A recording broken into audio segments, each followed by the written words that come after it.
Hello, everybody. Welcome to The Film is Okie Dokie. Hollywood! Something a bit different today.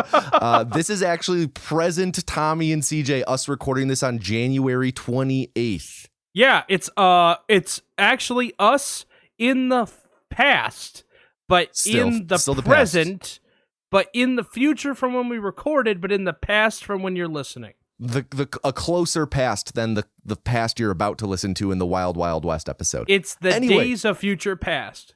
Yes. We are here to tell you the Oscars are coming up. In case you didn't know, they are airing this March 2nd, this upcoming March 2nd, and we are hosting an Okie Dokie Oscar pool. Thank you for your enthusiasm. If you would like to join, please go to the show notes, and there is a link to our Discord server there. In the Discord server, you will find a pinned message linking to the Oscar ballot. Fill it out. And who knows, if you come in first, you might win a prize. You will win a prize if you get first. There you go. You will. There you go. I am in charge of the prize. Do with that information what you will. Yes. CJ has sent people a lot of salt before, but I don't think we're going that route. It's not Salt Bay, but also the only rule that I'm imposing is you have to stay in the server. You have to be in the server to win. So you can't join, fill it out, then leave. You have to stay. This is a community thing. Join the community. Be a part of our community. We have bunt cake. With that all being said, go join the Discord, fill it out, and let's get on to Wild Wild West. Is it bund or bunt? Bunt. With a D? B-U-N-D-T. DT. Yeah, bunt. Go join the Discord.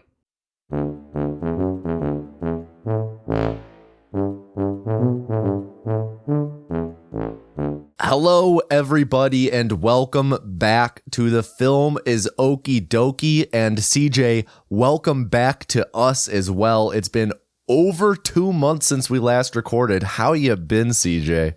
What's that, Sonny? I can't hear you. What it's is been this? So long. It was all your fault. Has been. I don't know about that. You're the one that had a fucking life. You had 3 bachelor parties. 2 bachelor parties. People coming in from out of town. Yeah, two separate groups of people coming into town. Yeah, you have plans with people. You had to go to Cubs games. And then I got a job. Yeah, so I'm not unemployed anymore. Take that, you sons of bitches. Got them. Yeah, you showed them. I got a job, and then I had to go to New Hampshire for a week. New Hampshire? Is that right next to Old Guinea Pig? That sounds racist somehow when you say it. What? That's like you're calling me a dago, but you're not. Yep. Me, the other Italian person on this podcast. Yeah, but you're like the Italian person on the podcast that tells other people they're not Italian enough. You're exclusive. What? Yeah. We're going to talk about this in a little bit, but you're also gatekeeping me from something that has been my dream since yesterday. I am? Yeah, we'll get there, don't worry. So, yeah, I've been good. I got a job. It's been fun. It's been work from home, so that's been a new experience for me. You know, it's funny, to get into town, I have to constantly drive by my old job. It's the road into town. Like, constantly drive by my old job and just flip it off. Nice. Yeah, it's something. Double bird? Oh, no, one hand on the wheel. Oh. Coward. No. I'm not. I ain't messing with it. That's tempting fate. So I flip them off on the way. Usually when I'm going to town, because it's on the right, and so you don't run the risk of flipping off like a car passing in the other lane. When I'm coming back from town, I sometimes... Wow, so you're that cautious. Well, I don't want to flip somebody off that doesn't deserve it. See, I would roll down the windows and have both hands out the window. Yeah, but like I said, every time you go into town, I drive by it. I've probably driven by it since I quit like 1,000 times. 1,000 times? Every time that you go into town? So, and I'm assuming on the way out. So you've gone into town 500 times since you quit? How many days is that? How long ago did you quit? March, the beginning of March. Let's say March 1st. Okay, so let's be generous and say 6 months ago. Uh-huh. That's 180 days. So you've gone into town more than twice a day, almost 3 times every day. Okay, let's lower it down to like 500 times. Okay, now this is a number I can work with. Yeah, there you go. Because there are times where I go into that part of town multiple times a day. Mm. Because like, if you gotta go to get groceries, or you gotta go to the store, you gotta go to get your car washed, you gotta get gas, you gotta drive out there, so. Good. I'm glad we ironed this out because this podcast, it is no place for hyperbole, CJ. We can only say absolute truths. And I'll tell you this, there's a lot of things that we want to talk about, but I want to keep the pre-show lean so we can get back to our roots. Okay. Getting back to our roots. I want to talk about everything that we have written down, but there's a ton of stuff. Speaking of getting back to our roots, CJ, let's think back to the last episode we recorded. Now, oh God. I don't know if you remember this. Do you remember the product that we emailed about asking a question when we last recorded? No, I have no idea. Okay, I'm going to send you a quick link. Let me send it to you in the show chat. Does the audience get an explanation, or are they? Oh, yeah. They will remember? in a second. They'll get the reminder. Do you remember this? Oh! What do you want to read? Do you want to read what it's called again, real quick? The Vaporator Silicone Vibrator Black 420 series. That's right. Last time on the Film is Okie Dokie, I showed you this product, the Vibrator Vape. And I don't know if you remember this, but you asked me whether or not it was dishwasher safe. And that led us on a little rabbit hole, right! Where we typed a message to their support line. And I'll read the message that we wrote. They got back to us? I'll read the message that we wrote. Okay. To whom it may concern, I am interested in the Vaporator product. Before purchasing for my partner and I would like to know if this product is dishwasher safe. Please get back to me at your earliest convenience. Sincerely, Tomato Anus. Okay. CJ, we got a response. How the fuck? This place is like defunct. Yep. Let me see if the contact us still has. Oh, it looks like they overhauled their website. If I'm being honest, this website's looking a lot more up to date. We revitalized them. Yeah, because before when we would click on contact us, there was that message about them being gone from like February, whatever, to 2022. Yeah. So, yes, we got a response. Okay. Saying, hello, this item should not be considered dishwasher safe. Oh. Thank you. Thank you so much, DJ, Maya Customer Service. So there you go, CJ. It's not dishwasher safe. I would accept an endorsement from this product so fast, but I gotta say, that is a downside. Pretty big downside. Who wants to fucking buy all those sponges to clean off your butt plug? You know, all the sponges. Well, it's not a butt plug. Yeah, I know. Everything's a butt plug if you're brave enough. Fair enough. But they got back to me on that within 3 days of when we sent that email. Oh. They got back pretty quick. Oh, so we fucked off. Well, I got that email exactly 2 months ago on June 22nd. Yeah. Well, wow. Yeah. This is like rejuvenating me. Now you're starting to remember? I apparently forgot a lot. It's like Memento. Yeah. It's a 1 hour photo. Did you ever see that movie? No, that's the Robin Williams one, correct? Yeah.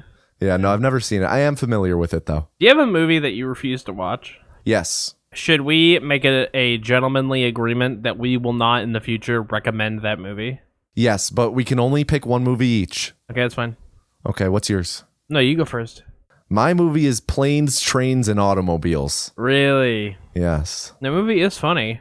Yeah, I have no doubt that it is. But it's a staple in my family. Everyone in my family like watches it at the holidays and whatnot. And just somehow I've never watched it. It's for some reason my dad never sat me down and made me watch it grow up. And my entire family is like, how have you never watched it at this point? So at this point, I'm just like, you know what? I've gone this far. I'm just going to do it for the bit. I'm just not going to watch it. So in the same vein, I've heard that people think the movie is really, really funny. I don't think it's funny, but I have never seen it. So wait. I've only seen the trailer. Oh my God, CJ. That isn't... What? You're talking about planes, trains, and automobiles? No. Oh, movie. This one you're about to... Oh, okay. Yeah. No, not your movie. Okay. I've seen your movie. Your movie's funny. Okay. What's that movie with Chevy Chase where he goes on vacation? Vacation? Yeah. That's your movie? Oh, yeah. Yep. Mm-hmm. I have never seen any of those movies, so when I was a kid, I used to watch Nick at Night to fall asleep. And then one summer, they got the rights to that movie, and like every Friday for like a whole summer, they played that fucking movie and the trailer for it over and over and over again. Mm-hmm. Same thing with Spirited Away on a Cartoon Network. That movie freaks me the fuck out because I'm afraid of... I'm not going to say what I'm afraid of. I'm afraid of something that happens in the movie, and it's in the trailer, so I'm like, oh, okay. I think I know what part it is. What? Does it involve her parents? Yes. Yeah. Yeah, so I would never watch... to this day, I've never seen a Miyazaki movie. Wow. Yeah, it fucked me up. What a blind spot. It fucked me up that bad. Wow. Yeah. So, getting back to Vacation, though. Yeah.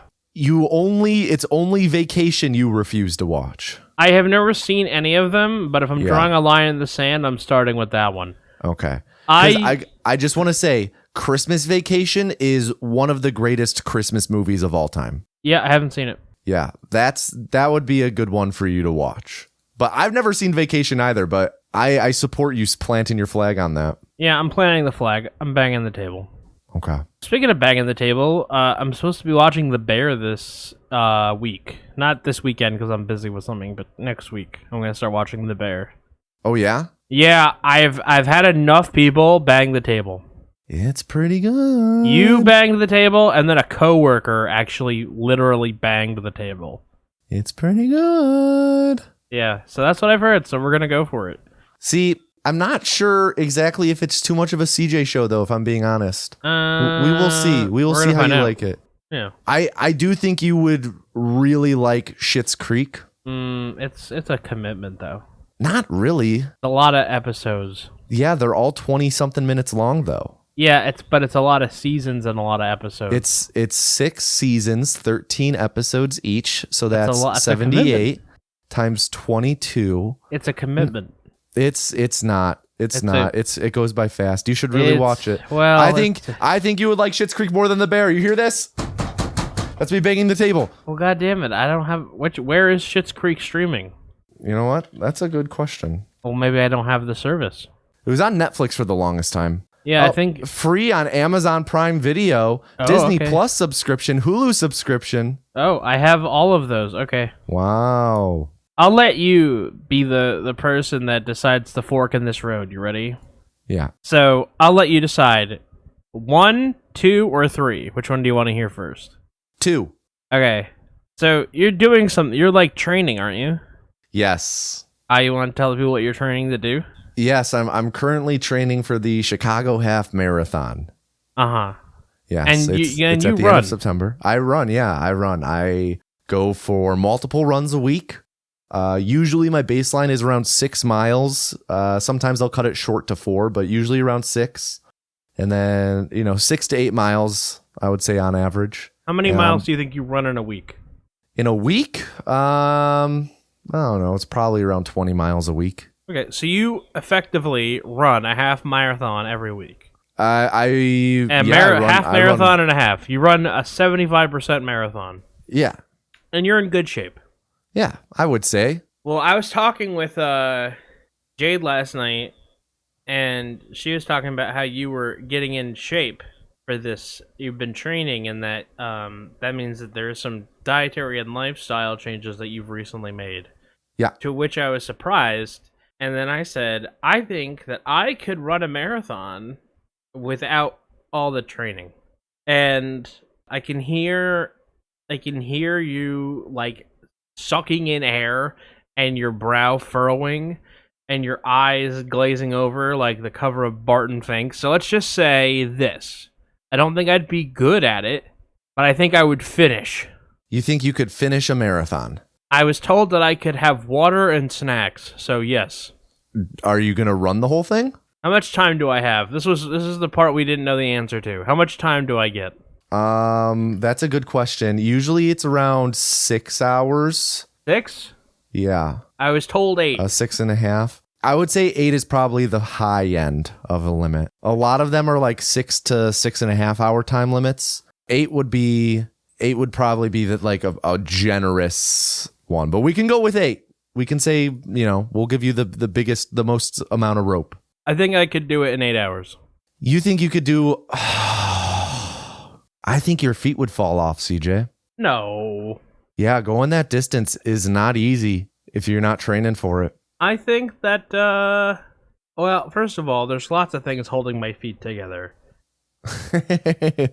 My skin, my muscle, my bones. Yeah, no, tendons. they're all just going to disintegrate. No, I think I'll be okay. I'm not cocky enough to say I would do it fast. Like, I'm not running for, like, Usain Bolt or anything. Well, I would hope not. That's the fastest human who's ever lived. Yeah, but I think I could get there. I think I could finish it. I would love to see you try. I could definitely do a half marathon. 13.1? Yeah, that's half a marathon. I think I can do that. Within the time limit, I bet, yeah. Yeah. A full marathon is far, though. No, I go that far in my car all the time. People's toenails fall off and shit running marathons. Really? Yeah. I should tape them on. Doing a marathon with rings of scotch tape around each of your toes. Yeah, why not? I don't want them to fall off. They're gonna the scotch tape will get all sweaty. Are you gonna wear those just slide stupid off. shoes? Those fucking toe shoes? No, oh God, no. Yeah, people do that. Yeah, I don't know. I just wear regular running shoes. I think I only own basketball shoes. And the last time you played basketball was like intramural when you were like 12? Not the last time I ever played, but yeah. Oh, so CJ, what would your strategy be for a marathon? Slow is fast, and fast is slow. Mm-hmm. Gotta keep a brisk pace. Mm. How fast can you walk a mile? Walk? Yeah. I don't know. If I had to guess, I think I could do 2. If I could walk, I could probably get through like 2 miles in an hour. Okay. So I just want to let you know, if you want to walk the whole time, which I know you said you might run a bit. 8 hours. The minimum pace you have to keep up the entire time is 3.25 miles every hour. What happened to my 8 hours? Yeah, I'm saying 3.25 miles every hour for 8 hours. We're talking about the half marathon. I thought we were talking about the full marathon. No, because then I said I could definitely do a half marathon. Yeah, so which is why we're talking about the full marathon. This was the big claim. I said, yeah, I'm sure you could do a half marathon, but a full marathon over 3, you have to cover over 3 miles every hour. Is there like a guy in the back with like a big stick? Actually, they do have pace setters.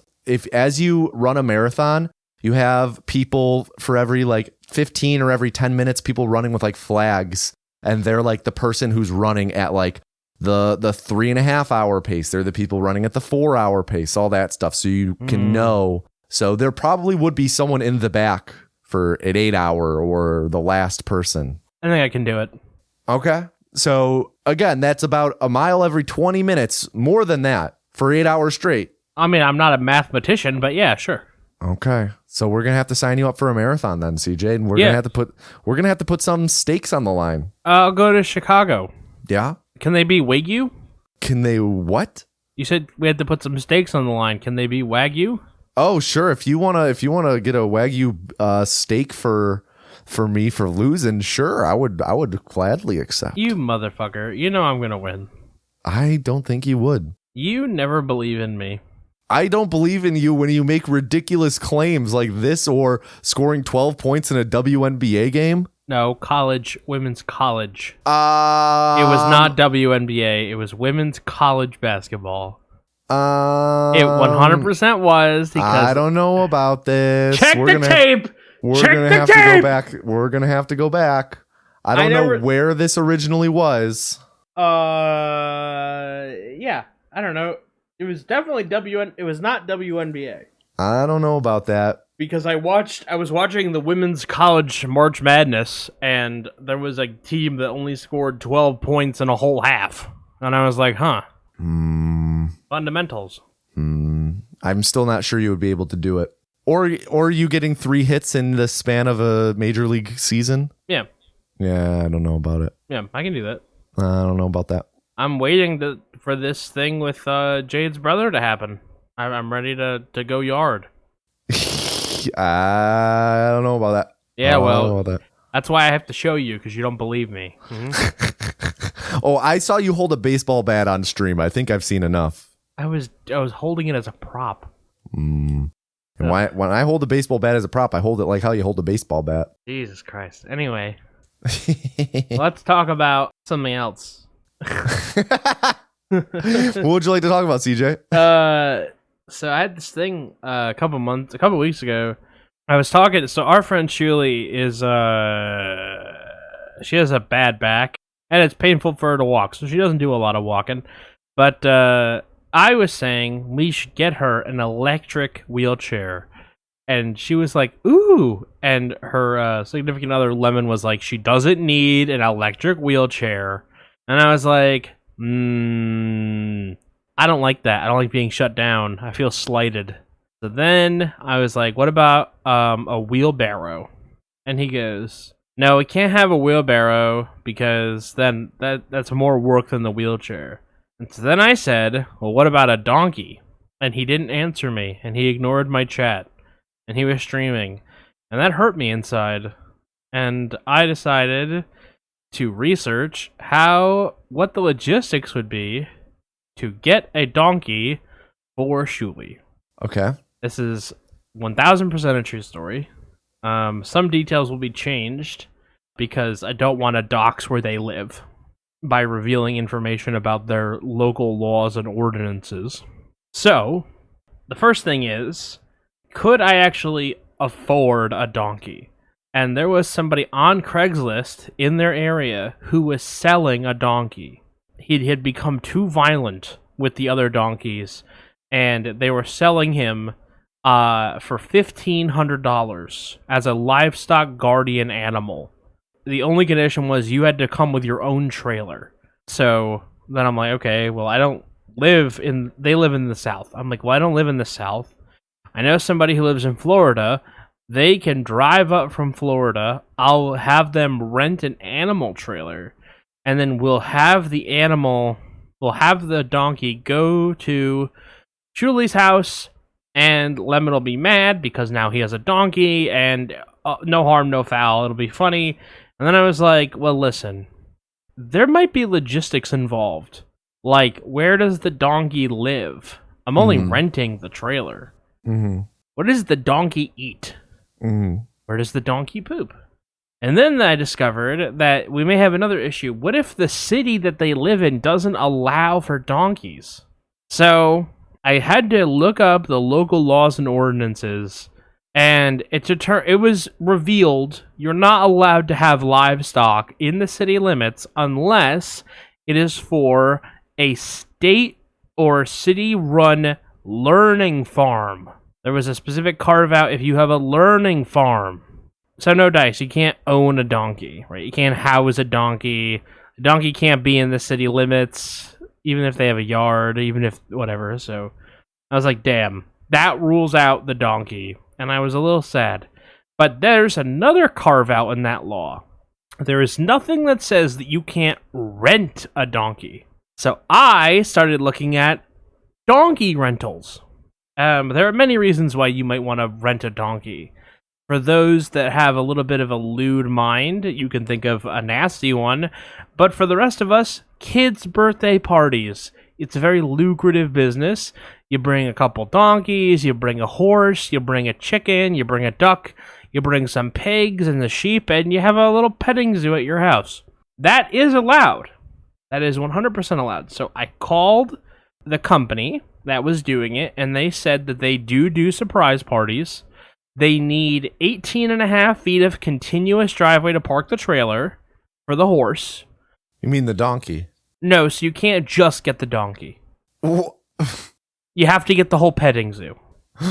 Okay. And you can get it for 2 hours or 4 hours, and you can get the petting zoo, or they can bring a pony and they'll do pony rides.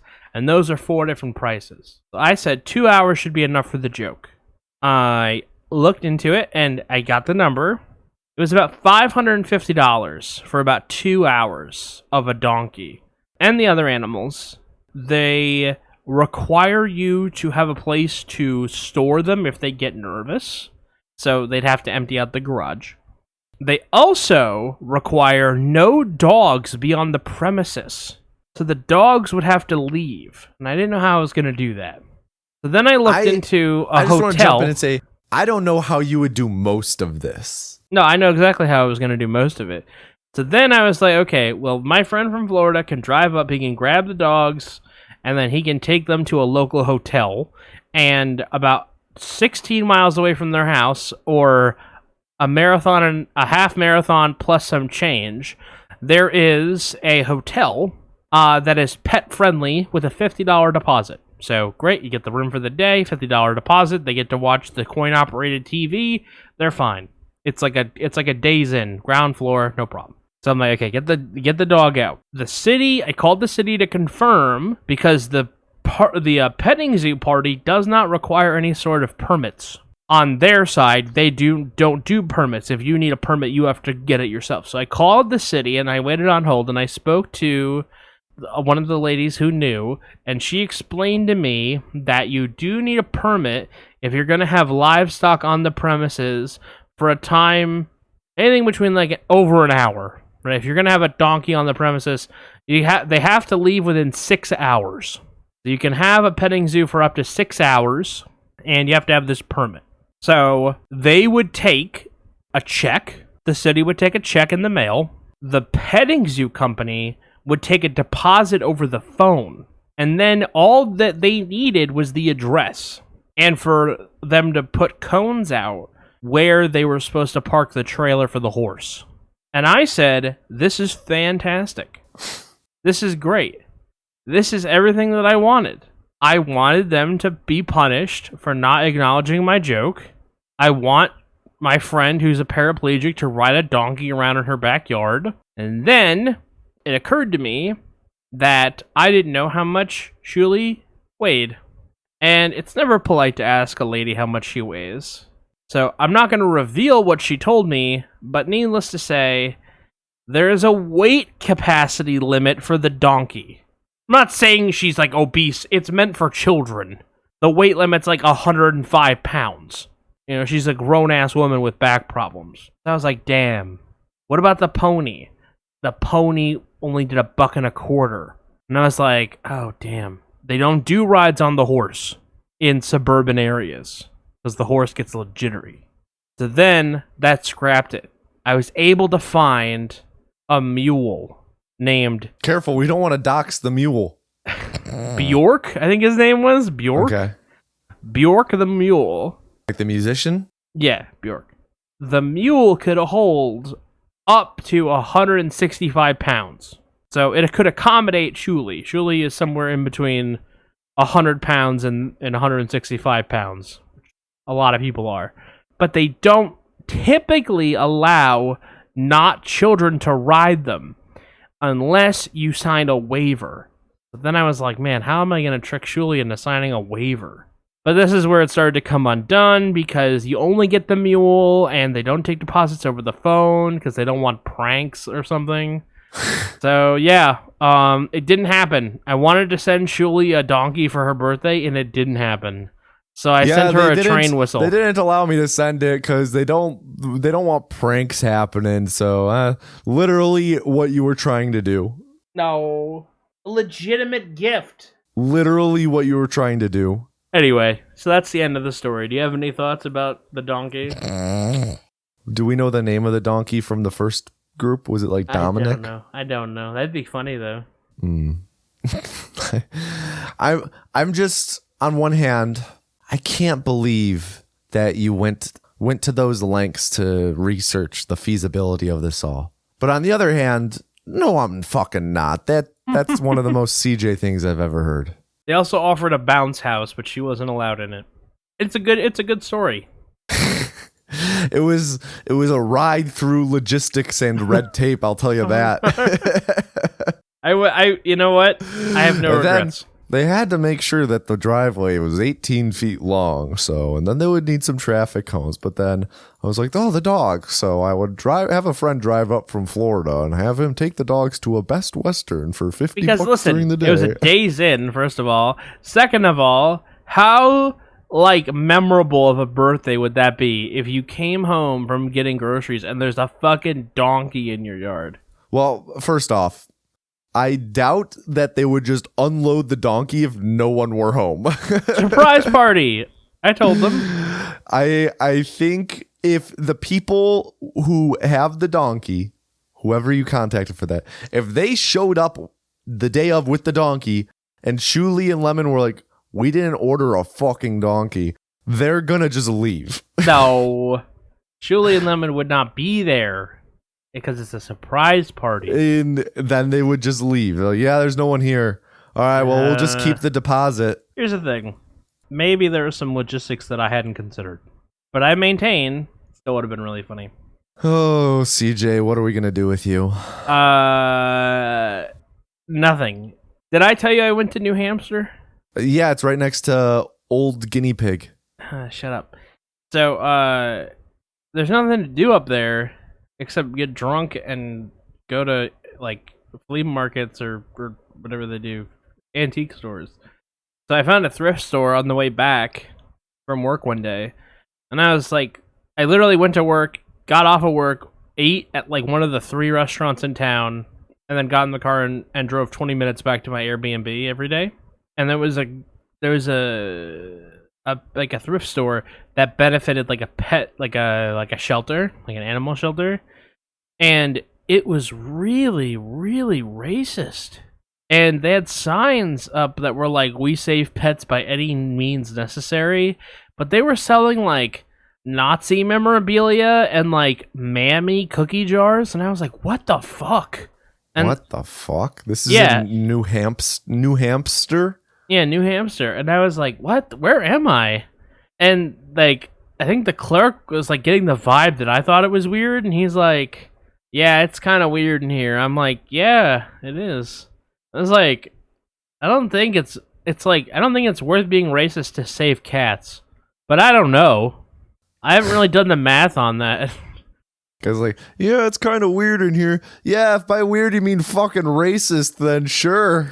Well, I didn't want to make a scene. Oh, but you're gonna make a scene when the people don't understand that you want a churro. I don't know that I made a scene then. You said that it escalated to you yelling "fuck you" at each other and you getting banned. That is a scene, CJ. No one else is in the restaurant. If a tree falls in the forest and no one's around here, it doesn't make a sound. Yeah, if there's fucking lumberjacks there to cut the tree down, and you're the lumberjack. Okay. CJ, what's this? Yeah, there was that. It was the racist thrift shop. Okay, I'm glad to know that. I just think it's really weird. They put all their chips on we're gonna sell racist memorabilia in New Hampshire. It was just to fund saving cats. It was like a shelter, buying food and stuff. And so it's yeah, it's a noble cause, but it's also I don't know if that's what you want to be doing. Surely you could make just as much money on old puzzles and DVDs. Why do you gotta sell Hitler's canoe? They were selling canoes there? No, it's a joke from King of the Hill. Hitler's canoe. Oh. Yeah. No, you really fell for that one. But yeah, I don't know who that stuff is for. I think New Hampshire is a lot more red than people give it credit for. I think anywhere that isn't a major city is a lot more red than people give it credit for. Yeah, more or less. So there you go. That's all my stuff. Wow. Excuse me. Actually, there's one other thing I want to just talk about real quick. CJ, last episode, you mentioned that you watched both Dune movies. Yeah. So let's talk about those real quick. CJ, what'd you think of Dune? Oh, fuck you. I have no memory of watching either Dune movie. I don't remember anything about them. I don't know how or why I said that. This isn't a bit. I genuinely don't remember watching them. I've checked my Max account, and it says that I did watch them, but I have no memory of it. I don't remember any plot points of the movie. I don't remember any of the performances. I don't remember any of the actors. And so when we last recorded 2 months ago, you did have memory of watching them because you were talking about it on the podcast. Yeah. So that means that it couldn't have been Twilight CJ who watched them because you had memory of them then. So that's very fair. I am not like doing a bit right now. I legitimately have no idea what's going on. That I guess that just means that we're going to have to watch Dune someday on here. Brain damage. Maybe going into the racist pet store in New Hampshire just absolutely rotted your brain and made you it did permanent psych damage. I'm not trying to be that guy. I keep calling it New Hampshire because I said it Hampshire wrong so many times that I've just resorted to calling it Hamster. But speaking of bad pronunciations, we're watching a movie today. We're watching Wild Wild West. That's a bad pronunciation? No, I just couldn't think of another one. Okay, fair enough.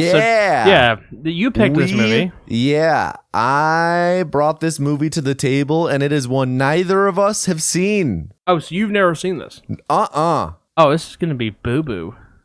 We don't know that, CJ. I think I know that. We don't know that yet. All right, I like westerns, and you like Will Smith, right? I wouldn't say that. My wife's name out your motherfucking mouth.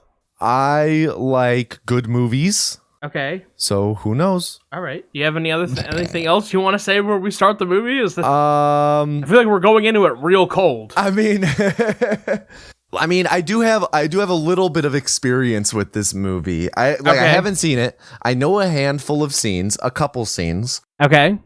I know the general premise. I do know that Will Smith turned down being in The Matrix to be in this movie. Okay. Because The Matrix didn't make sense or something, and he did Wild Wild West. To be fair, he was right about that, but I've never seen The Matrix, so okay. I can't speak to that whether or not it makes sense. Okay. But there's one notable thing I know about this movie, but I think it might be best saved for post-show because it is a bit of a spoiler if you do not know what the climax set piece of this movie is. And I know nothing about the movie. Yeah. It's the story that I have. I just added it to our post-game notes is, you know who Kevin Smith is? He's a defensive end for the Minnesota Vikings. Do you know who Kevin Smith, the director, is? Silent Bob? Yeah, and Clerks, Mallrats, Dogma, Chasing Amy, Tusk. So he's a big comic book dude. Not Tusk. No. He's a big comic book dude, and in the 90s he more or less did a treatment for, I think, Superman. With Nick Cage, right? This was not the Nick Cage one. Oh. That was just. I think this might have been after. Actually, I can't recall exactly. Maybe before, but there's this story on YouTube that he tells it from a speech that a talk that he did back in the late 90s, early 2000s. And he tells a story about how he wrote a Superman script and he was hired to write the Superman script at one point, and he was forced by an executive producer to shoehorn something into that movie that then ended up getting shoehorned into this movie. But I will save that for the post game though, the full thing, just to avoid the spoilers. All right. Well, now I'm going to be looking at weird set pieces. Oh, I think you'll know when you see it. Okay. I have nothing else. Do you have anything else? Let's see who's in this movie. It's Will Smith, Kevin Kline, Kenneth Branagh, Selma Hayek. Selma Hayek, wiki. I don't know what that means. Yeah, I'm just ready for this to be an amazing movie. I think that Will Smith is really going to surprise us, and we're all going to say, wow, he should have done more Westerns maybe. Maybe 3:10 to Yuma should have been starring Will Smith. Maybe the True Grit remake should have been Will Smith in both parts, the guy and the girl. You pig dog. Maybe The Revenant should have been Will Smith. Maybe it should have been a one-man show. Maybe they should remake Tombstone. All right, everyone. Thank you for listening to the pre-show portion of the Film is Okie Dokie audio podcast. If you'd like to listen to the companion audio track where we are going to watch the film Wild Wild West in real time, you can pause the podcast in a few moments and stop, collaborate, and listen to that. If you've already seen Wild Wild West, just keep listening, and we will come back with the post-show in just a few moments. If you'd like to stop and listen to the companion audio podcast, pause the podcast right now. You think his dick is wet? Hey! Get it? Yeah, he's in water. Of course it's wet, CJ. No. My man just walking up to the White House. Yeah, look, they got security out front. The sheep. Hello, everybody. Welcome back to the Film is Okie Dokie. I'm Tommy, and I'm here with CJ. CJ, how you doing? Wow. Jesus. That was a lot. That was a lot. I'm good. How are you? I'm good. We just watched Wild Wild West, and by just, I mean just about 2 weeks ago. That movie made don't spoil your thoughts. Don't spoil them. Oh, don't fine, spoil them. fine. We got other things to talk about first. I have a proposition for you. I'm ready for it.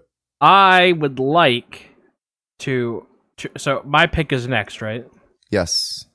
I would like to offer you a trade wherein I get your next pick, the one after mine. In exchange, I will give you 2 in a row, so you would get what my next sequential pick would be. So you get the next 2 picks, I get the 2 picks following that, and then we go back to every other? Yes, but I have a sweetener. Okay. Okay, you ready? I'm ready. It is a bust. So, like, the thing of, what's it? What are you? A bust. What you do to your nuts? No, stop. Oh. The thing that's like just the head and shoulders. Yeah, a little statue. Yeah. Of just the tip. Yeah, I know what you're talking about. Yeah. But it would be a bust of a character to be named later. What? How big? How big is this bust? Do you need dimensions? I mean, I think I just need a little more information before I can agree to something, you know? Mm-hmm. My granddaddy used to always tell me, don't go making no deals about picking movies without knowing exactly what you're getting from the sweetened pot. Okay. Is that what he said? Yeah, pretty much verbatim. Okay. The bust might be too big then. Wait, what do you mean? It was large. How large? Large enough to where I don't think you want you don't want it. How heavy is it? Do you know? Let me go get the scale. Okay, hang on. Wait, you have it already? Yeah. I hadn't thought of this. It's too heavy for me to mail it to you, and it's too heavy for you to fit in your luggage if you were to come visit. Okay, so how about you send me the picture of this bust right now, since the bust seems to be off the table? No, because I may want to do something with it in the future. Wow, so you're really just gonna blue ball everyone listening right now? Yeah, I guess I am. Wow! Well, okay. Now we know who everyone's favorite host is. Me, still. What the fuck? Okay, my follow-up offer, now that I am Now that your first business deal has fallen apart at your own hands, let me hear your second offer. All right, my second offer, it's a Funko Pop. I'm out. Oh wow, you're really out. Let me hear the rest of the statement. Let me at least It's of Roy Kent when he's trying to learn how to ride a bicycle. Okay. That was my second pitch. I have one more offer for you. I would like to hear the final offer. Wow. Really? Yes. It's a piggy bank, but instead of a pig, it's a cow. Wait, it's bossy? It's flossy. I can't believe you have a bossy bank. Yeah, it's like Banksy, now it's bossy. All right, you know what? After hearing all 3 offers, CJ, I'd like to propose some terms of my own. Okay. We do the trade. Okay. But you get to pick the next 2, and then I get to pick the 2 after that, and then we go back to normal. That is exactly what the deal was. Then we're in agreement. Okay. Okay. So for the cow piggy bank? Oh, no, I didn't. You don't have to give me that. No. Oh. I already offered you my terms, and you said yeah. Oh, okay. I already have, but okay. So we're just doing this. Yeah, sure. You get the next 2 picks. Okay. I have this item to give to you. This Which one? item, the piggy bank. Wait. So you were trying to sweeten the deal with something you were already planning to give me? Well, if you didn't take it now, I was just going to give you for Christmas. Or your birthday, because they're right there. Wow. So you are just No, fuck you. That's not what I'm doing. I'm buying you an assortment of gifts, and I'm going to give them to you on 2 separate yet equally important days. And probably, I'm going to give you your birthday present in person. Yeah. So, wow. That's you. That's what you sound like. That is what I sound like, actually. Wow. La. Don't you owe me a toy car or something? I have those, but you can bring... Yes. So I bought those. I 100% have them. They're here. When you come to visit, you're going to bring them home with you. Okay. I owe you 2 toy cars, by the way, because we did double or nothing. We did, yes. And I have both of them. Perfect. Easy. Yeah, they're in my filing cabinet. What letter are they under? A.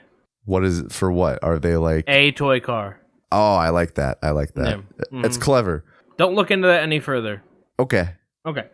So that's settled. So just so we get that all out of the way, because I am going to announce what movie I'm picking next time, but I'm not going to obviously announce the movie I'm picking the next time. See, but you wanting to go twice in a row just has me thinking like, oh, that means that we're going to be doing like a sequel or something. No sequel. Okay. No sequel. They are tonally not the same whatsoever. I better not get boy in the striped pajamas. You want to include that as a provision? No, because then that's gonna... I will not do it. Okay. I know what 2 movies I'm going to pick. One of them is a comedy, and one of them is a movie that I find very funny at times, but is very serious. Okay. So when you say comedy, are we saying like, oh, this is like a ha-ha comedy, or is this like Renaissance Man comedy? No, my next movie, if you don't laugh, it's a you problem. All right. Renaissance Man was a chance. I think it's important to take chances. I just had the last 2 weeks of my life, everyone laughing at me, telling me I couldn't run a marathon. So, I admit, Renaissance Man might have been my own arrogance. What? Yeah. CJ, No, it was a misstep. I recently watched my favorite movie, and I had this urge to watch another movie of mine that I really, really like, and then I decided, I don't know. So, I'll tell you what. I don't know what movie I'm picking two movies from now, but I definitely know the one I'm announcing at the end of the show. Wait, so why do you want 2 in a row then? If you don't know what the second one is going to be, why do you want It's between 2. Okay. Because I want to watch those movies, and I want to watch them with you, but I want to watch them kind of soon. Okay. All right. That's why I want 2 in a row. Fair enough. Also, this is actually relevant news.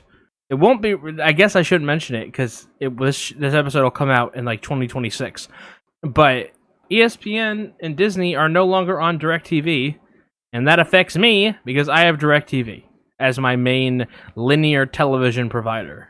Yes, I was actually just at Jade's parents' house yesterday, and I had no clue because I don't have cable. Neither do I. And they were showing us like, oh, you want to watch my big fat weed run on this channel? Well, we can't because Disney, their contract is up. Oh, you want to watch SportsCenter? Well, we can't. Oh, you want to watch ABC? Well, you can't because their contract is up. Okay, here's the thing, right? I'm mad at DirecTV. Even though, whenever these types of situations happen, it's always the carrier that tries so hard to position themselves as looking after the best interests of the customer. That's never what they do. That's never what it's about. That's why it always makes me so angry. So, for those of you that don't know, the way that this works for linear, I'm calling them linear, because that's sort of the industry term for them. Linear subscription service, whatever television service, basically is live television, as you understand it. It's not a video on demand service. It's not a streaming service. It is like linear distribution, right? Disney's contract with DirecTV to show their packaging of channels expired, which means that it had to be renewed. And Disney wants X amount of money, which it feels it's entitled to, mostly because of its live sports offerings. And Disney has ESPN as a subdivision, and ESPN has a lot of live sports. We joke, that it doesn't have maybe the sports that you care about, but it shows a whole collection of baseball games every year. They have WNBA games, they have NBA games, they have hockey games, they have football games, they have basically every sport that you care about and a bunch that you really don't. They show tennis, they show basically everything. The only events in the US that people actually care about watching live are live sports. Everything else has lost that sense of urgency, mainly because of the rise in streaming brought on by Netflix, I guess like 14 years ago, 13, 14 years ago, and it has taken away some of the immediacy because of binge culture, right? Like, it's not that big of a deal if you don't watch something week to week because a lot of people just binge it at the end. But getting a little too far away from it, but basically, this is the crux of the problem. Disney has leverage because DirecTV as a service provider has been a victim of cost cutting, but if you may not know this, DirecTV last year lost NFL Sunday Ticket, of which they were the exclusive provider. They lost Sunday Ticket, and that meant that they went from having a peak of about 20, 21 million subscribers, and now they have about 10 or 11 million subscribers. So they basically lost half of their subscriber base. And think about like bars and restaurants and stuff that have to have Sunday Ticket. Well, you lose big rooftop type contracts like that as well at the same time. Disney says, we have live sports. The only thing that people really care about watching live is live sports, live, on your platform. So, we are going to bundle ESPN and its family of channels with other programming channels in the ESPN bundle. Specifically, if you want to buy ESPN, you have to get Disney, or you have to get Freeform, or you have to get these other channels, which are lower performing. And the reason that they might do that, if you're not sure, the reason they might do that is because the content that is delivered on those channels, from an advertising perspective, it may not be worth as much to a consumer. You may not go out of your way to bundle just Disney, right? But if you can get it in X amount of households by default, because more people want ESPN than want Disney Channel, suddenly you can say, hey, Disney Channel is shown in this many households, so the cost of the brick is going up. The way that ties back to DirecTV is, believe it or not, cable companies and other linear distribution providers, they don't want to sell you big cable packages anymore. They don't want to sell you 100, 200 channel packages. They don't want to sell you 150 channel packages. If they could make a model where you only paid for the channels you wanted, they would be happy as pigs in shit to give it to you.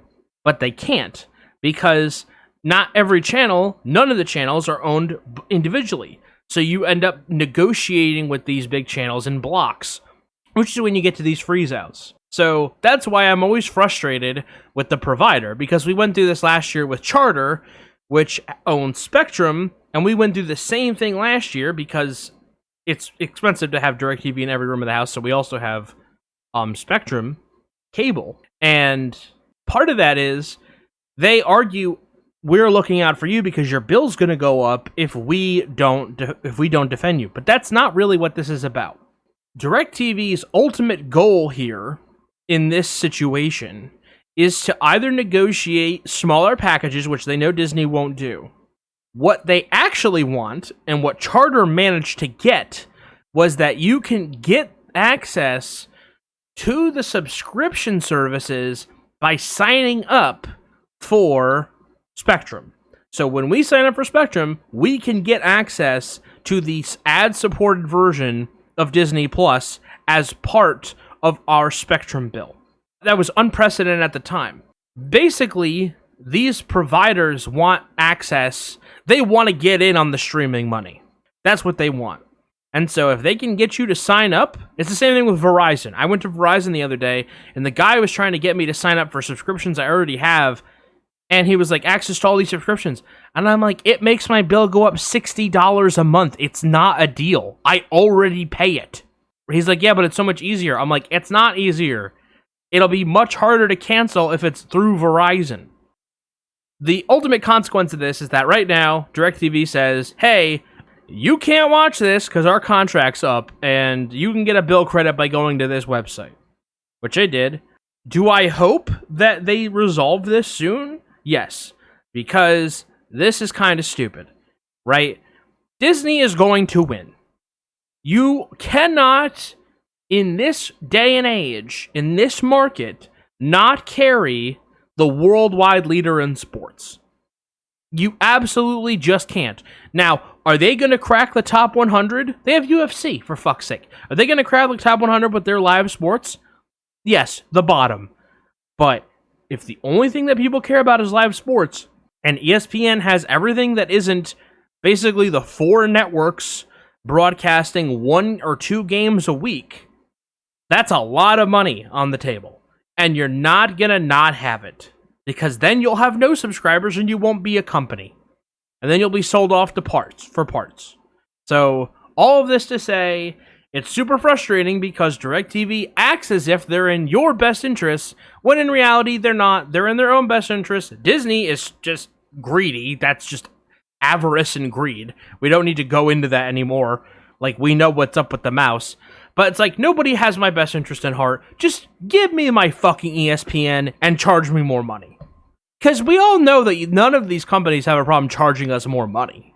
So, just fucking give me my sports and leave me alone. It's one of the few pleasures I have in my life. So, alright, that's my rant. I'm sorry. Thank you. Thank you for the rant. Thank you for your time. Wow, you didn't say a word during that. No, because you kept talking. Alright, the floor is now yours, Senator. I bring to the floor that CJ has something in the show notes, and CJ does not have the show notes up. So I would like CJ to open the show notes and see what we're supposed to be talking about. Wow. You're just going to deadpan my thing about DirecTV. Yep. You're not going to acknowledge it at all. I mean, everything you said, it's like, yeah, I mean, no business has the consumer's actual interest at heart. Thank you for that. Thank you for that chiming in on the spirit of the discussion. Yeah, no problem. Yeah, that's like we're doing a podcast or something. I mean, hey, you were very passionate about it, and I just felt like my co-host completely said everything I could possibly say about it. So I just have nothing to say except a big ol' thumbs up. 2 things. You're full of shit and you're a bad liar. All right, let me tell you. I'm a fantastic liar. Well, no, you didn't lie to me just now. Anyway. That's what you think. All right, so Chet, huh? Yeah, who is Chet? When I was a kid, my dad used to sell baseball cards. He had a baseball card store, and he had a customer named Chet. And Chet used to come to the store when I was really little, and then when the store closed, my dad sold cards out of the house. And Chet would come to the house to buy cards. And one day, my dad pulled me aside and was like, hey, buddy, you know my friend Chet? And I was like, yeah. And he goes, Chet died. I was like, oh god. He had this like really beat ass old Honda, and he had a bunch of like American flag stickers in the windows, and he was a vet. Chet the vet. He served in Vietnam, I believe. And what kind of animals did he help over there? What? What kind of animals did he help? That's very funny. Man died for our country. Thomas. Wait, hold on. When did he die? How did he die? I don't know. Anyway, I actually have no idea how he died. So my dad told me that, and then I never saw Chet again. So, I would hope not. Well, so this is where the story's going. So my brother, much years later, opened a baseball card shop. He was talking to me, and I was like, no, Chet's dead. And my brother was like, wow, when did Chet die? And I was like, I don't know, when I was a kid. Now, my brother moved away for a long time and came back and wasn't really dialed into the goings-on of local town stuff. And then when he came back, he's been back for a long time now, but he was gone for many years, especially when my dad was when I was young, he wasn't around, and he didn't come back around until I was like 18. So, it's not preposterous to say that my brother just took my word for it and moved on. Until one day, I got a call, and he goes, "Brother, I just saw a ghost." And I was like, "What are you talking about?" He goes, "Chet walked into the store." Now, Chet was old when he allegedly died in the 90s, right? So Chet, you know how some like older white guys get the yellowing in their beard? That feels like it's just like curdling from their mouth. How their beard hair is not white, it's like that yellow-gray color. You know what I'm talking about? Honestly, I do not know what you are talking about. All right, well, someone in the chat has heard of it. Someone in the chat. Someone in the audience. Yeah, someone in the audience has heard of it before. Anyway, like it's like their hair, maybe they have like a light hair, but they've gone gray, but your beard hasn't gone gray yet. It's still like blondie. You know what I'm talking about. We just went over this. I do not know what you're talking about. Yeah, this is you being a good liar. I get it. So I think maybe just the old men near me might have higher hygiene standards. Wow. Okay. Well, he was a veteran for our country, Tommy. So then one day I was at the shop and a man came into the store and I didn't recognize him. And he was like this taller black guy and he was old. He was like probably like a little older than my dad would have been if he was alive. And my brother comes in from the parking lot and he goes, "You'll never guess who I just ran into in the parking lot." And I was like, "Who?" He goes, "Chet." I go outside and he's talking to him and I'm like, "Oh, I don't know who this man is." But my brother told him when he met Chet for the first time in all his years, he goes, "My dad told my brother you were dead." And he goes, "I'm not dead, Bob." It's like, yes, yeah, we know. Yes, thank you. But just that soundbite, "I'm not dead, Bob." So my dad's name was also Bob. So Chet became an active customer, and I met him, and I'm like, oh, there were two Chets. So my brother didn't know there was a second Chet. I only ever knew Chet the vet. But this is not the vet Chet. Wait, so your brother knew not Chet vet? My brother didn't know about Chet the vet. My brother only knew about this Chet. Only knew about Chet the vet. Yeah, so my brother saw him and he like had a heart attack. He's like, "I just saw a ghost." He told him, he's like, my dad told my brother you were dead. And he goes, "I'm not dead, Bob."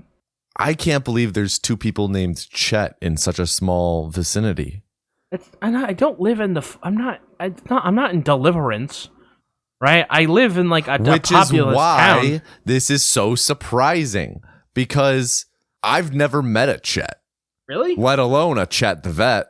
Have you ever met a guy named Porch? I knew a guy in high school whose last name was Portugal, and we all called him Porch. I knew someone whose God-given first name was Porch.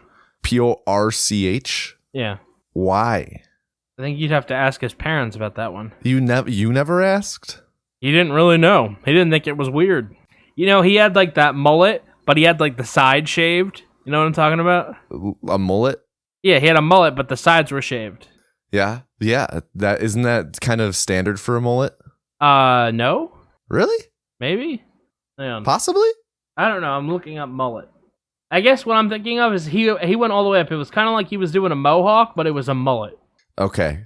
So it kind of had like an undercut to it? It was all undercut, yeah. Okay. I'm going to send you a picture for reference. Imagine this, but undercut on both sides. Okay. So what I'm seeing is, if you've ever seen a Curtis Connor video, Curtis Connor's hair. I don't know who that is, but I'm just giving the viewer some reference. What about Joel Haver? What about Joel Haver? I don't know. What does he have to do with this? He doesn't have that hair. Doesn't he? No. Oh, who am I thinking of? I don't know. Well, that's not very helpful. Anyway, was there anything else to Chet's story? That wasn't enough? Nope. You're kind of rude today. I'm the rudest dude. You want me to get even more rude? Why don't we talk about the movie? No, first we got one other thing to talk about, CJ. Oh, okay. So you were being rude to get to your stuff. No, I was being a good listener. I don't think so. I think so. We'll leave that up to the viewers. Viewers, type in chat 1 if you think I was being a good listener. Then let's move on to the next subject. Let's not give an option for speaking to the contrary. CJ, what episode number are we on? 10? 10, baby. Do you remember what we said we were going to do with our 10th episode? Post it. Do you remember what else we said we were going to do with our 10th episode? This was actually your idea, and you said I could veto it, and I said I was okay with it. I have no memory. As long as you edited it. I don't remember. We were going to record a bonus episode. Do you remember now? Does my movie count for the bonus episode? Because if so, I veto. No, you said specifically we were going to do a bonus episode on the show Succession. I said that? Yeah. How long ago was that? Like 3 episodes ago, maybe. Oh gosh, wait. Now I have to try and find when this was. I can't believe you don't remember this. This was in like our Heathers or Renaissance Man episode, I want to say. Yeah, it was in our Heathers episode. You had a secret announcement to make. I have no memory of this. Really? Wow, CJ. Wow. This is from our Heathers podcast just 2 episodes ago at around 34 and a half minutes in. So, we are rapidly approaching the 10th episode, and the 10th episode is going to be a regular episode, and we might talk about what the movie of that episode will be next episode. Hint, hint, we will. But I'm not here to announce what the movie is, okay? I'm here to say that because it's a milestone episode, we're going to do, and I haven't talked to Tommy about this, so he could say no, but he's not going to. I got my veto stamp ready. Yeah, okay. We are going to do a supplemental episode about the hit TV series Succession. Oh. Yes. So you've watched it, you love it. Yeah. I am watching it right now, and I'm almost finished. Yeah. I don't love it. Okay. We're gonna have it out in a special supplemental podcast about the hit TV series Succession. CJ, do you have any words for us? Wow, I have no memory of that. All right, a couple things. I'm ready for you to say you'd never finished Succession. I never finished Succession. Okay. I don't. Is my brain damaged? I don't remember watching Dune. I don't remember watching that much Succession either. Did I think I was gonna finish it? Like, first of all, you don't sound excited about doing that at all. So no, I was ready. Because I didn't include the full conversation. We did talk about it a bit more. I was like, do I need to rewatch? Like, I had questions first. Okay. And by the end, I was like, yeah, I'll do it as long as you edit the episode. That was the agreement we came to. So here's my question, okay? Yeah.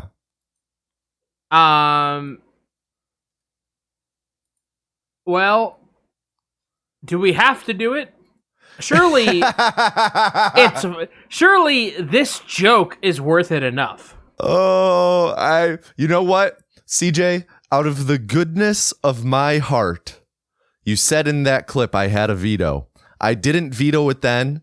Well, you can veto it now. I wasn't going to veto it, but just to save my best friend from this, I am going to veto the episode for you right now. Thank you. No problem. Thank you so much. I will not be so kind in the future. I don't think this will come up in the future. Oh, CJ, you are underestimating my veracity for bringing up things about you that make me laugh. Okay. Wait a minute. Hold on. Time out. Are you saying you can unveto the Succession podcast later? No, but you underestimate my willingness to bring it up. Oh, okay. That we were going to do a Succession supplementary episode. That's fine. It's fine if you bring it up. In the future, I'm wondering... Future! Shout out to Roger Bumpass, dude. Bumpass? Yeah, it's his name.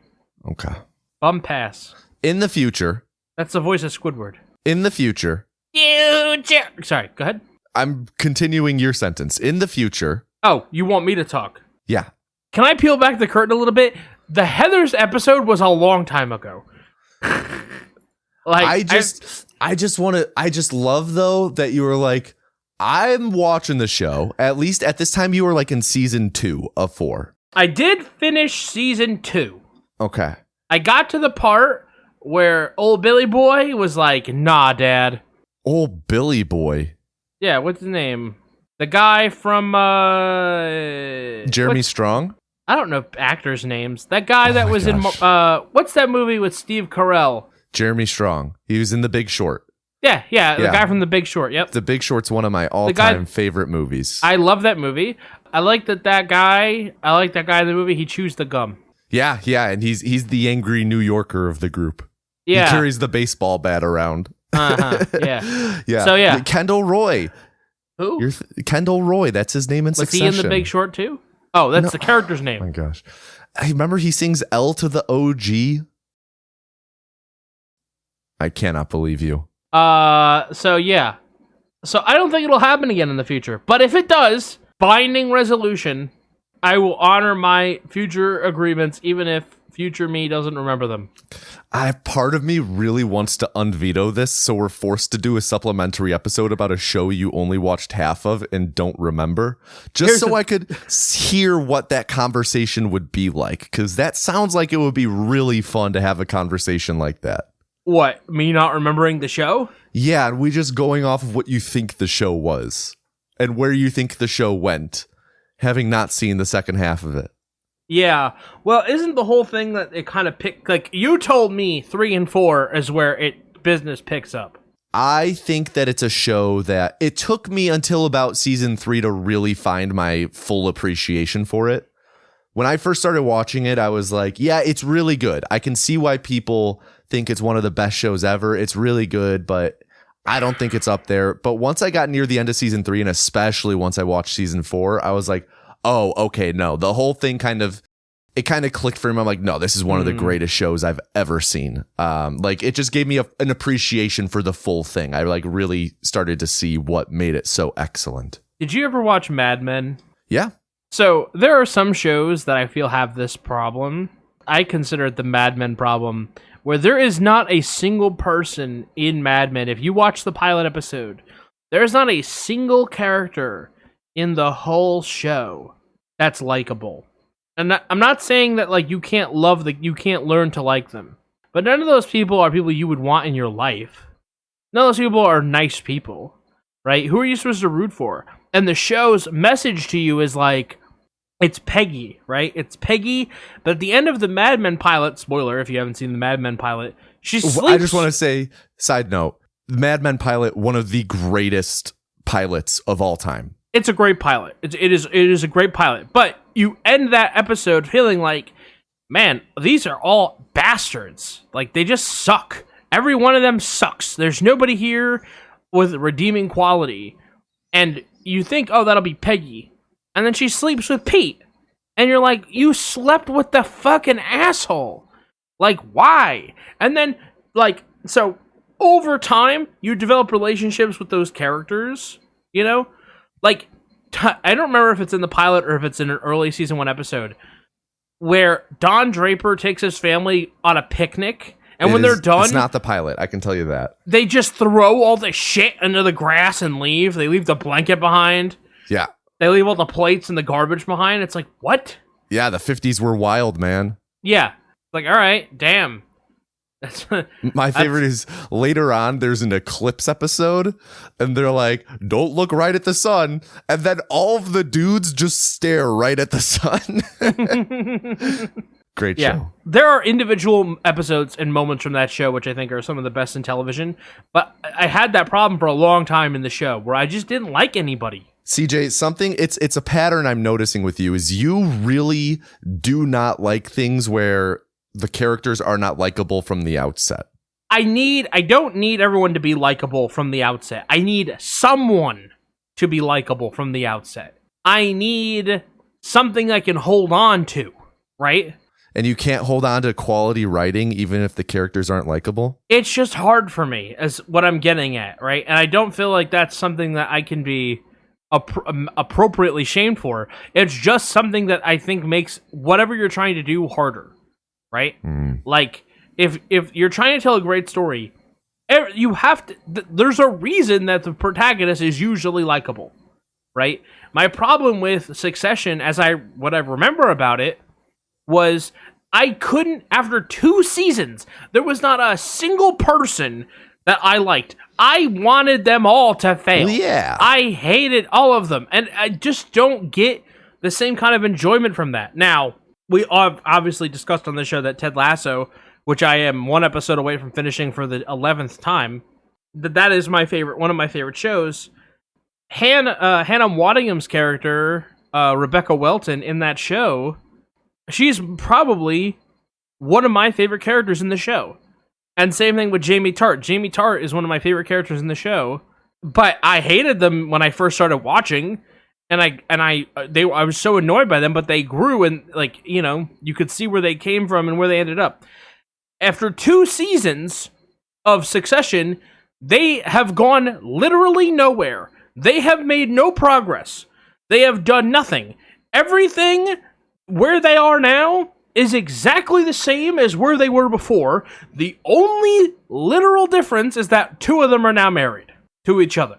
That's the only thing that happened in 2 seasons of consequence. Everything else happened, but nothing changed. So it's like a cartoon where every episode is the premise is starting all over again. You know? It's like everything from the last episode has been undone, and now we're moving on. Like, I just don't like that as a narrative device. And I don't particularly like not having anybody in the show that I look forward to watching.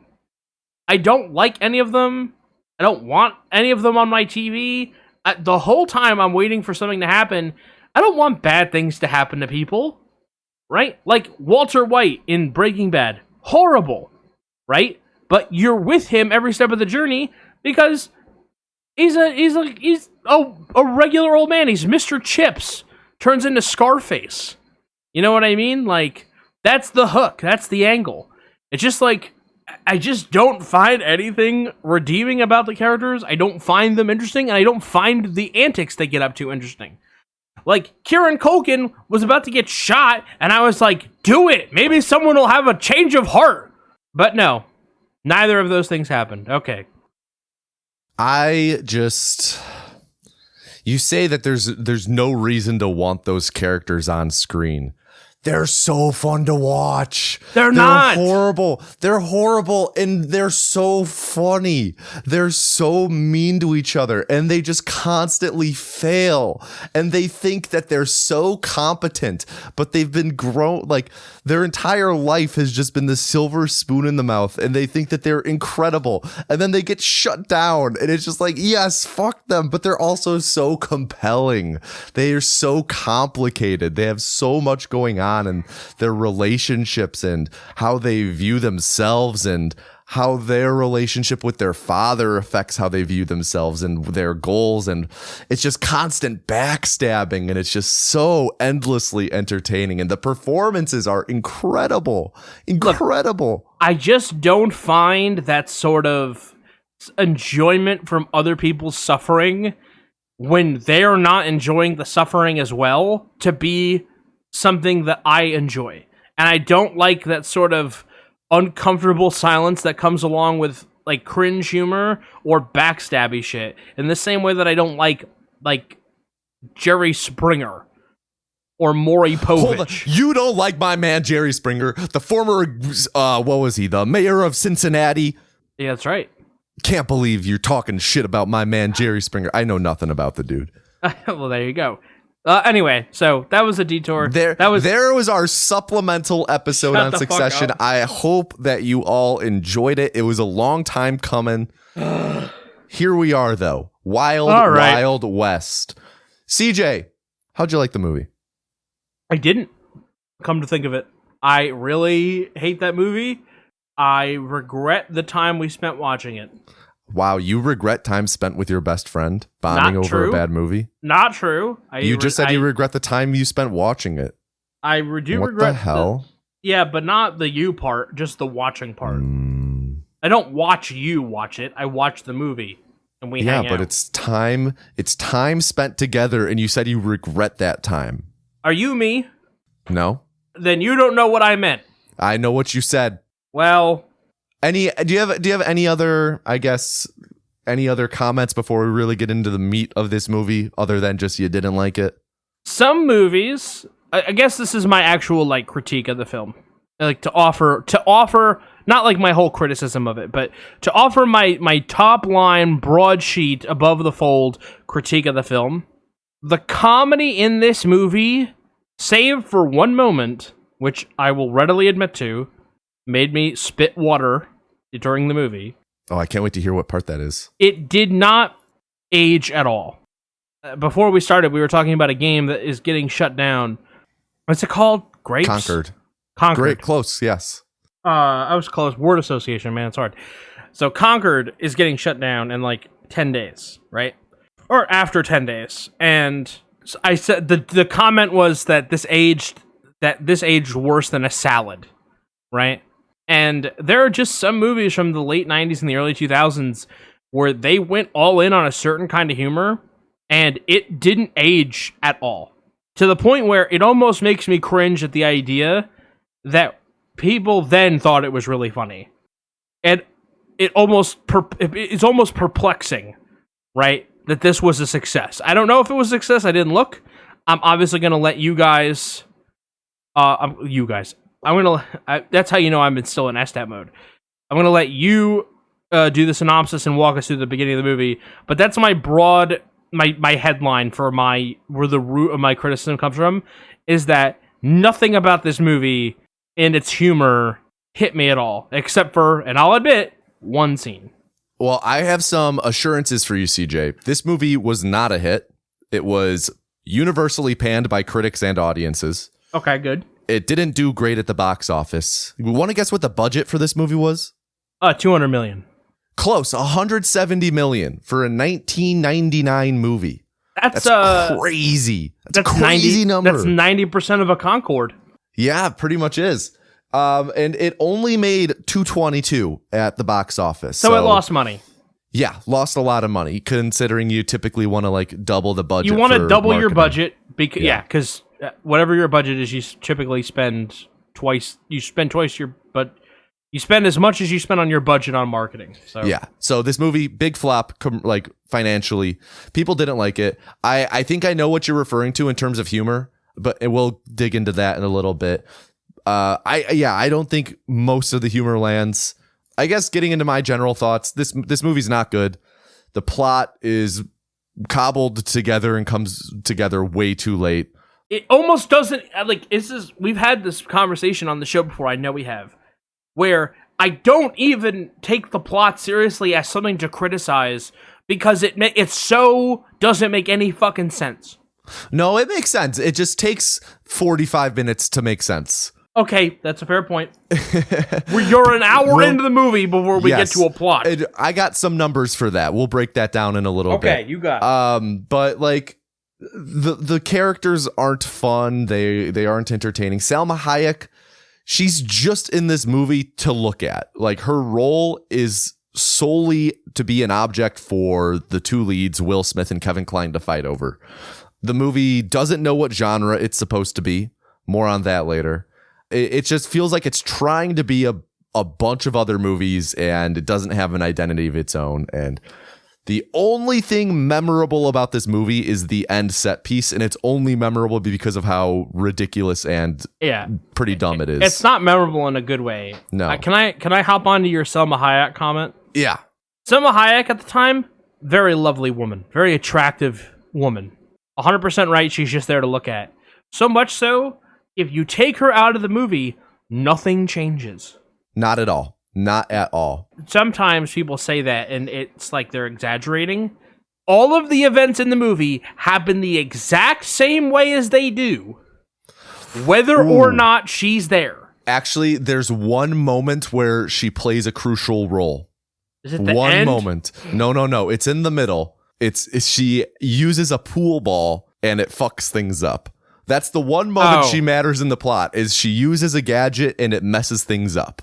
They get caught because of it. That's it. A very easy way to write her into the movie is like, I know where I'm going, which is I know where to go, which is the thing that they do in every movie when they want to add a character into the movie that has no reason for the plot. We need to bring her along because she's the only one that knows where we're going. Yeah, just it's not good. But honestly, this movie, it reminded me of Marvel movies in a bad way, where like Will Smith's, this movie tries to be comedy as one of its many genres.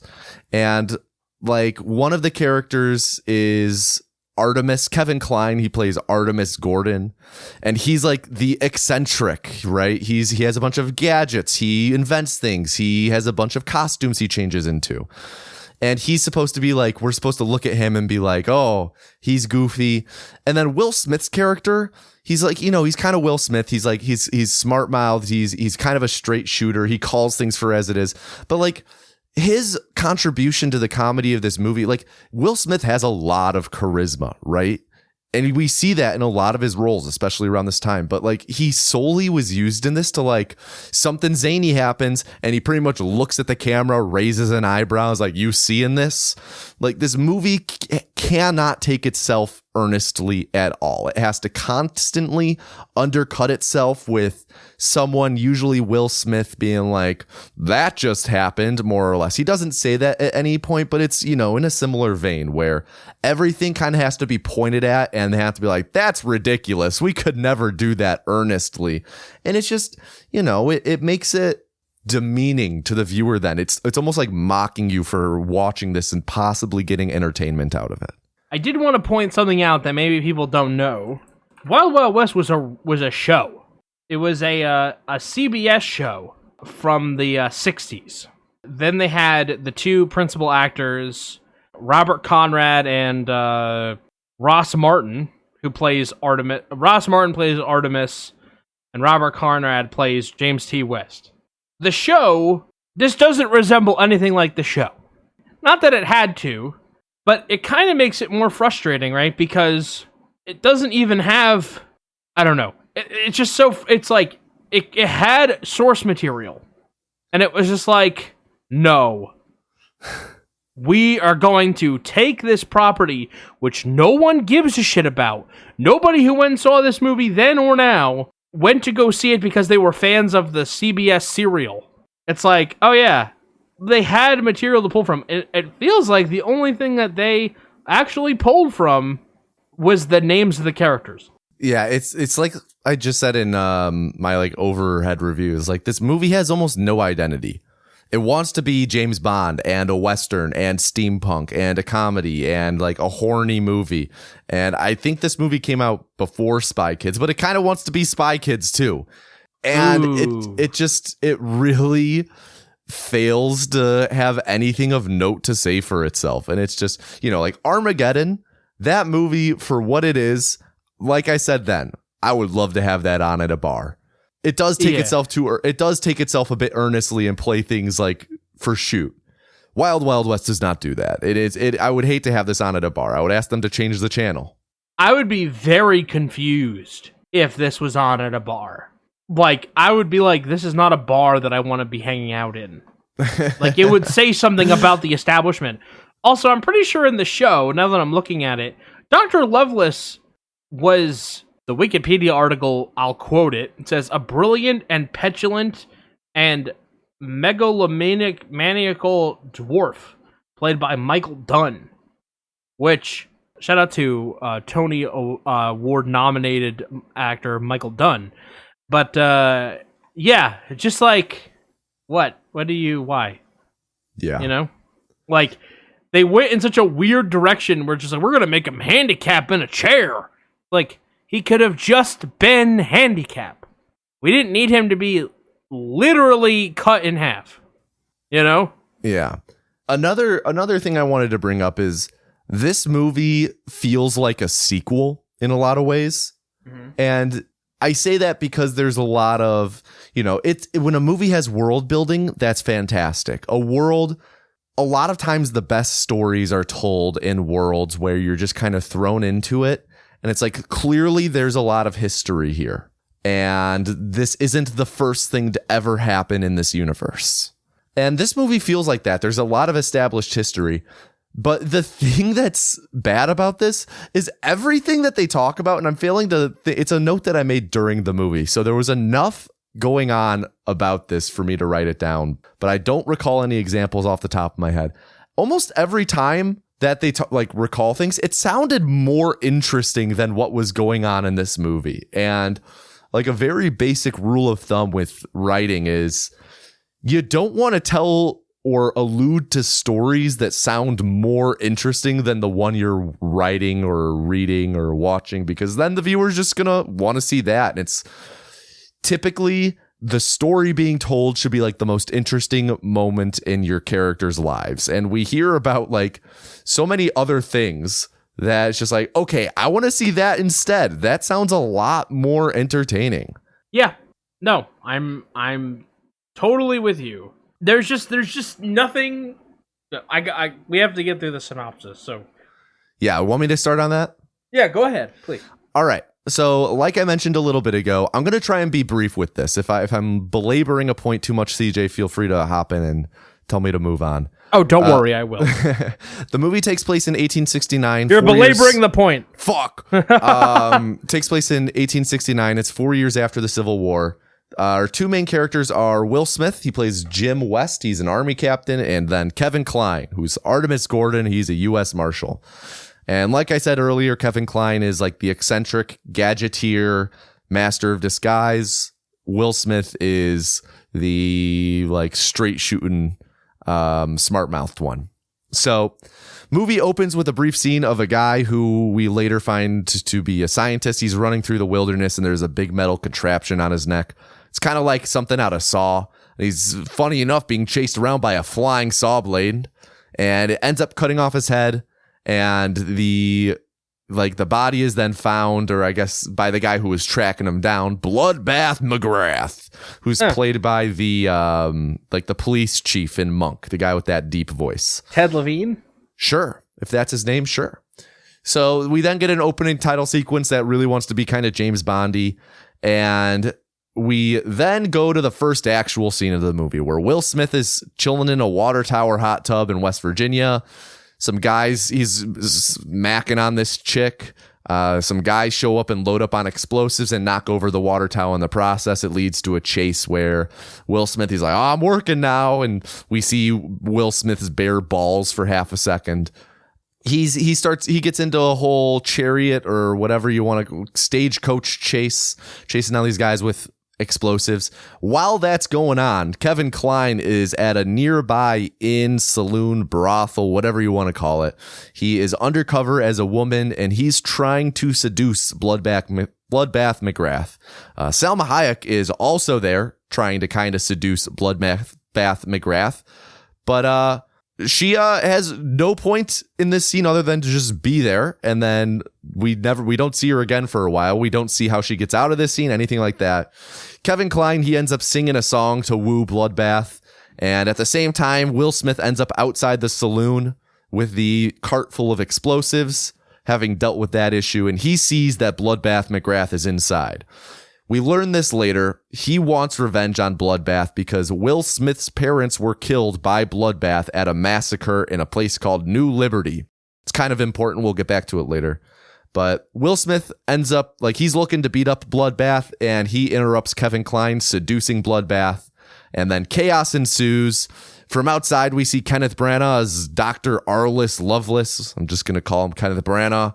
No, you know what? He's Loveless. We see Loveless and his women sidekicks. They're all observing this go down. They're like reading people's lips through windows while they're turned away.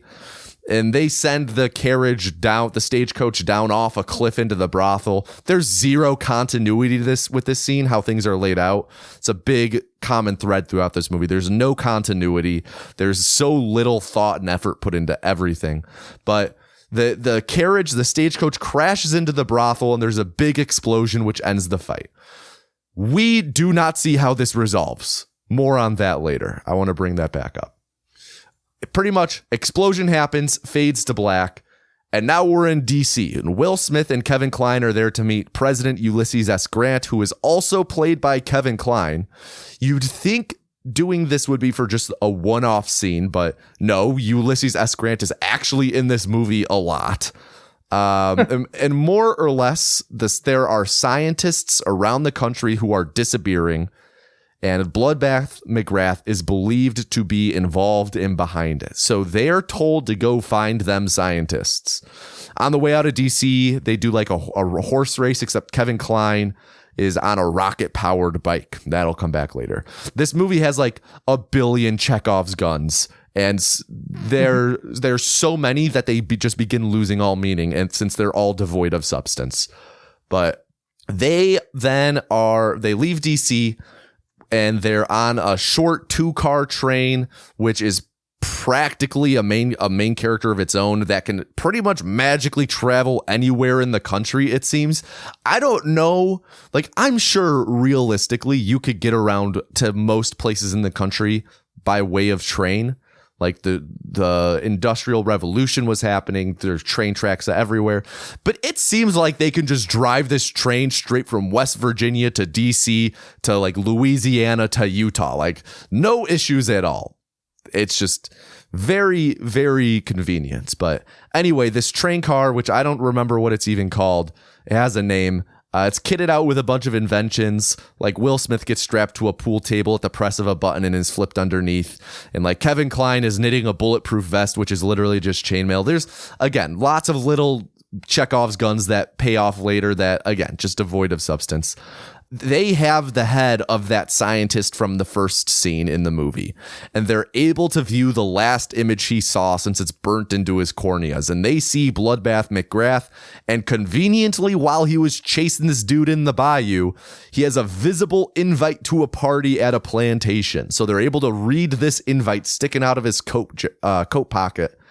They are then, all right, we're going to be going there and we're going to look for Bloodbath McGrath. And there's a whole scene where like Kevin Kline is showing Will Smith, oh, I'm going to dress up as a woman again, and is showing him his fake breasts. And Will Smith, he knows what real breasts feel like. He's like, oh, you got to fill these with water. And it's just like, haha, Kevin Kline's never felt a woman. Anyway, they show up at the plantation. Will Smith has a brief detour of being seduced by Miss May Lee East, who serves only a sex appeal and an excuse for Will Smith to shoot some guys, but we only see him shoot one of them. The rest are off screen, so it's like not even a good action scene. But it could have been one of the coolest scenes in the movie. Later on that. More on that later. While here, Kevin Kline is in disguise as a Davy Crockett figure, but Will Smith assumes he's a woman because of the breast conversation earlier. And he only thinks he's the woman because the woman is holding a mask in front of her face the entire time, when there's like only 5 people at the party with masks. This is not a full-blown masquerade by any means. And the woman is just holding the mask in front of her face the entire time. But anyway, Will Smith ends up meeting and talking to Kenneth Branagh's Dr. Lovelace here. As CJ alluded to earlier, he has no legs. He is a former Confederate general or something. He's an engineering genius. He has a mechanical wheelchair.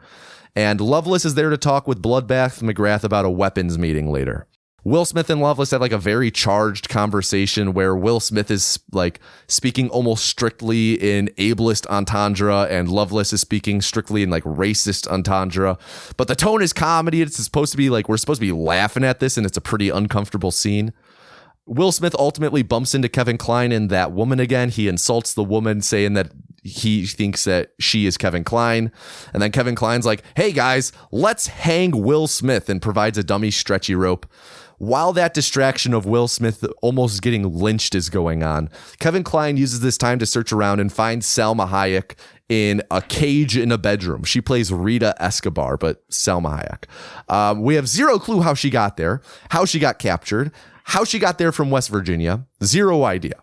She flirts with Kevin Kline and later on kind of flirts with Will Smith. And ultimately there's a love triangle where she flirts with them back and forth at varying points. And it amounts to nothing more because there's a reason I'll get to at the end.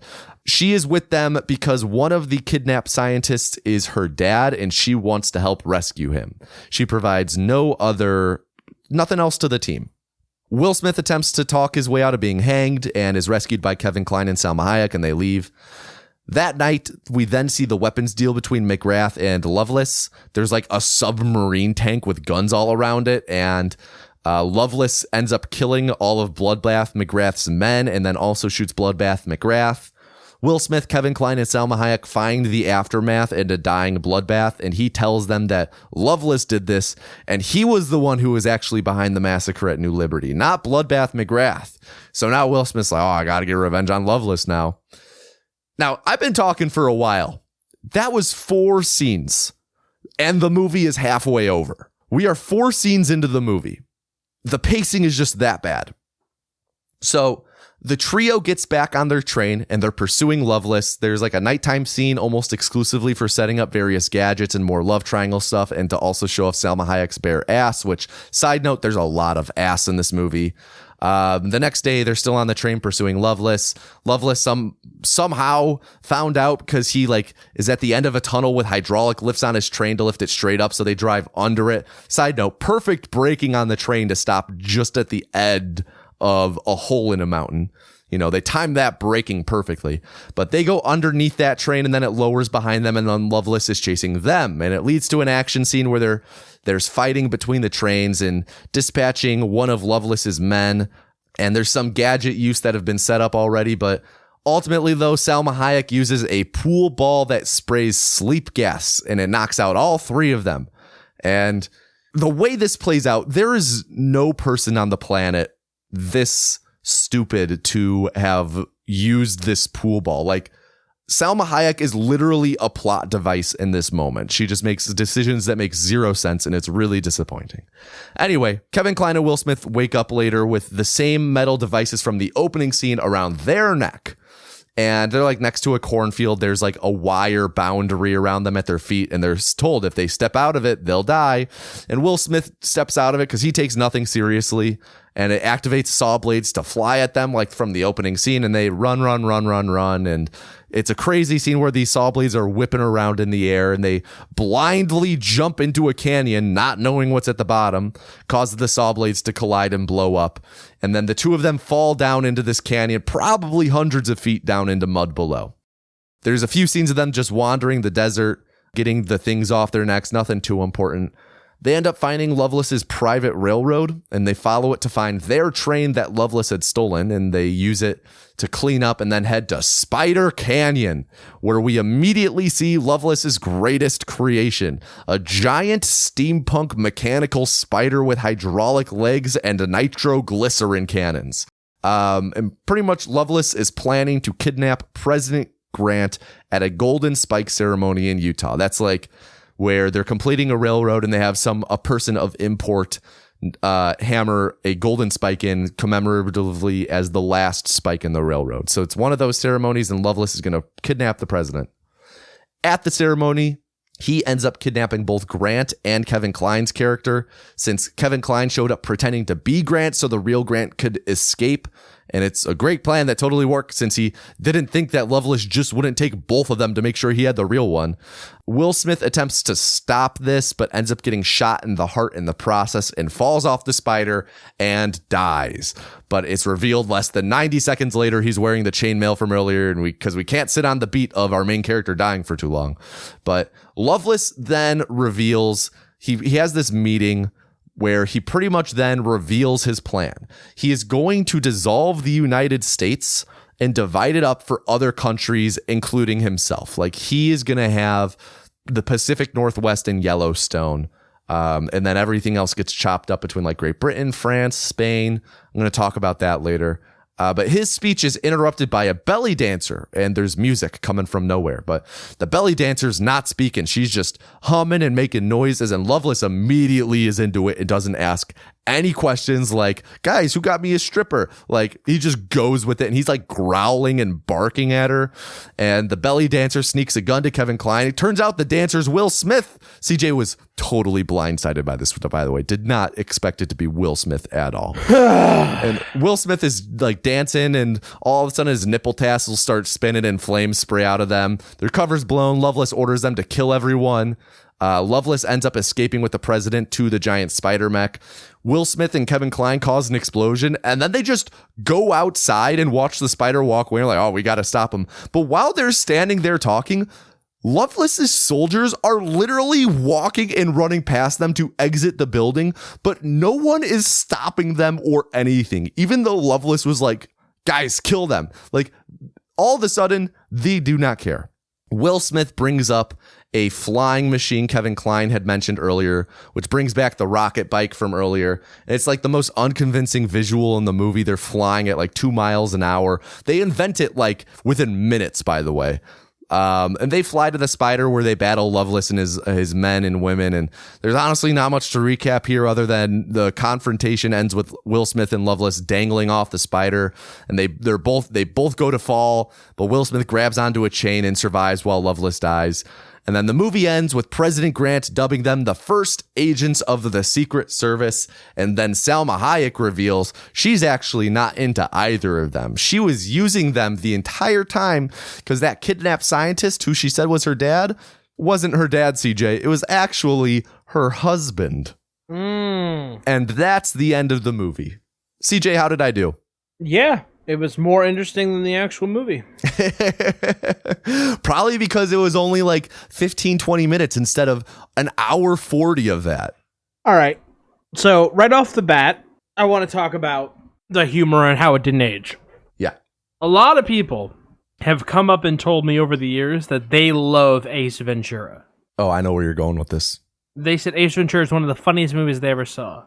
I feel like if you tell me in 2024 your favorite movie is Ace Ventura, there's two possibilities. One, you're on the wrong side of the culture war stuff from me, which if you're on the opposite side from me, I basically just consider you're on the wrong side. Or you haven't watched that movie in a long time. Yeah. Because the end of that movie is, oh, the villain was trans, right? Yeah. And so this movie is it's not that, right? I want to be clear. The punchline for all the jokes in this movie are, you're an ugly woman.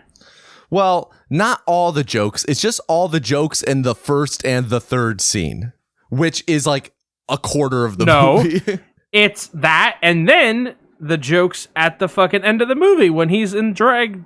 Oh, you're right. When he's the belly dancer. Like, listen, if it was just in the beginning, I'd understand. It's not, like, I just want to be clear. It does run throughout the whole movie. And their, like, shared just failure at talking to women or communicating with women.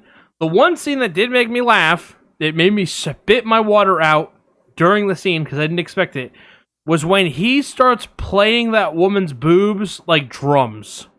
But it sort of was like a shock laugh, you know?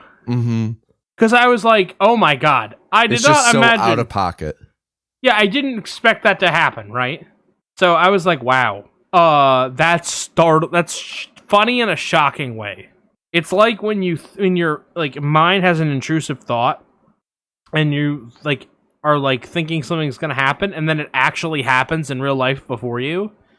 It's like, what? What just happened? What? Yeah, that was kind of weird. But the you're an ugly woman bit, Kevin Kline spent a lot of time. It's not just a gag. He spends the first 15 minutes of the movie in drag. The opening scene is 14% of the movie. So for a solid chunk of the movie, this goes on. Yeah. So that's the first scene. Then it's a callback in the third scene because then Will Smith sees a woman at the party and it's not just a gag where he's like, you're an ugly woman or whatever. He talks about her boobs. He doesn't realize it's her for a while.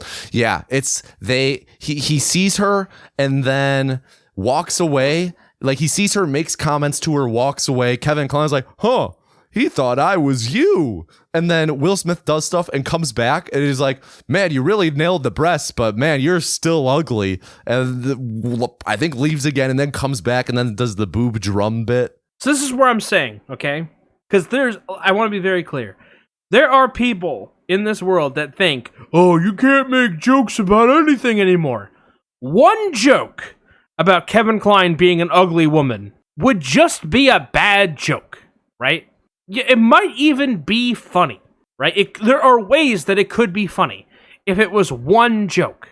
The whole humor for this movie is, man, you're an ugly woman. And I'm doubling down on that. It is a thread line through the whole movie. Whether it's the fact that he had fennel in his fake boob, oh wow, you've never seen a real woman. Ha ha, fill it with water. And then there's that whole scene where the guy's overhearing from the other room. Oh, here, grab my boob. No, you grab my boob. Right? Like, and it's supposed to be like, that's funny. It's just like, okay. And then at the end of the movie, it's like, oh, we're going to do the reverse, where Will Smith's going to be the woman. It didn't need it. There are ways to be funny. And this goes to what you're saying about this movie having no identity or no genre. It doesn't know what it is. Because what this movie is a vehicle for Will Smith. For him to be the cool cowboy in one scene, but to do Will Smith comedy stuff in all the other scenes, right? Like, we were talking about it, I think we talked about it in the pre-show, and if we didn't, I'll mention it now. The idea that Will Smith turned down The Matrix to do this movie. Thank God! Because can you imagine if he was playing Neo like he played Men in Black? Well, I don't think he would have played Neo like he played Men in Black. But you can't say that, you know? It's like, what was the first movie he played seriously? If he was playing a movie in the 90s, he was going to play it like Men in Black. The first, he was in Fresh Prince of Bel-Air, and that did have serious moments. It did have serious moments, but it's a comedy show. Mm-hmm. Right? They had serious episodes. Every sitcom in the 90s and the late 80s had serious episodes. But like, especially as the series went on, it was the Will Smith show. We're just showing off comedy range. There's that scene where he meets his future. How does that one work? He goes to a cabin, he gets tied up by this girl he thought he was going to date. They later end up dating, they later end up getting engaged. I think her name was Lisa. But then they break it off, and then Lisa's dad marries Will's mom, which makes them siblings. What? Yeah, that's how that ended. That's like one of the end points of Fresh Prince of Bel-Air. So he doesn't get married to his fiance in that show. He ends up getting married to... He doesn't get married, but his mom marries her dad, and then they become siblings. But the episode where she meets her for the first time and they're in this cabin, he's like hanging from the ceiling... Oh, the hoggy is a hot dog, and just wailing. It's like, yeah, this isn't, like, yeah, there are serious episodes, but this is the Will Smith comedy show. This is a vehicle for him to do that, and that's what this is. This is a blockbuster vehicle for him to do that, and they had pretty good reason to suspect just letting Will Smith do his thing would allow them to print money. Mm-hmm. And, I don't know, I guess, what year did this come out? 99. What year did Men in Black come out? 97? So they had reason to think that if you put Will Smith in some obscure IP, that it'll print money. 100%. Their intention was to make another Men in Black with this movie. Yeah. 100%. It didn't even try. No. And that's what sucks about it.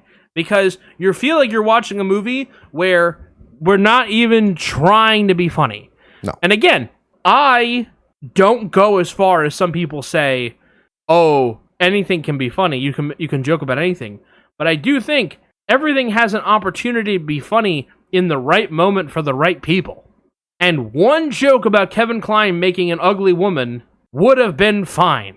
It would have been funny. It would have at least been a passing chuckle that you could have built towards a callback later, right? Like, let me propose to you how you salvage this humor. Ready? If there's a producer that really wants to see Will Smith dressed up like a genie girl, right? And someone really wants to see Kevin Kline dressed like an old, like, you know, turn of the century, Civil War era hooker, right? Prostitute. You have one joke where Will Smith says, "You're an ugly woman." And then at the end of the movie, when the roles are reversed, you have Kevin Kline make the callback joke, right?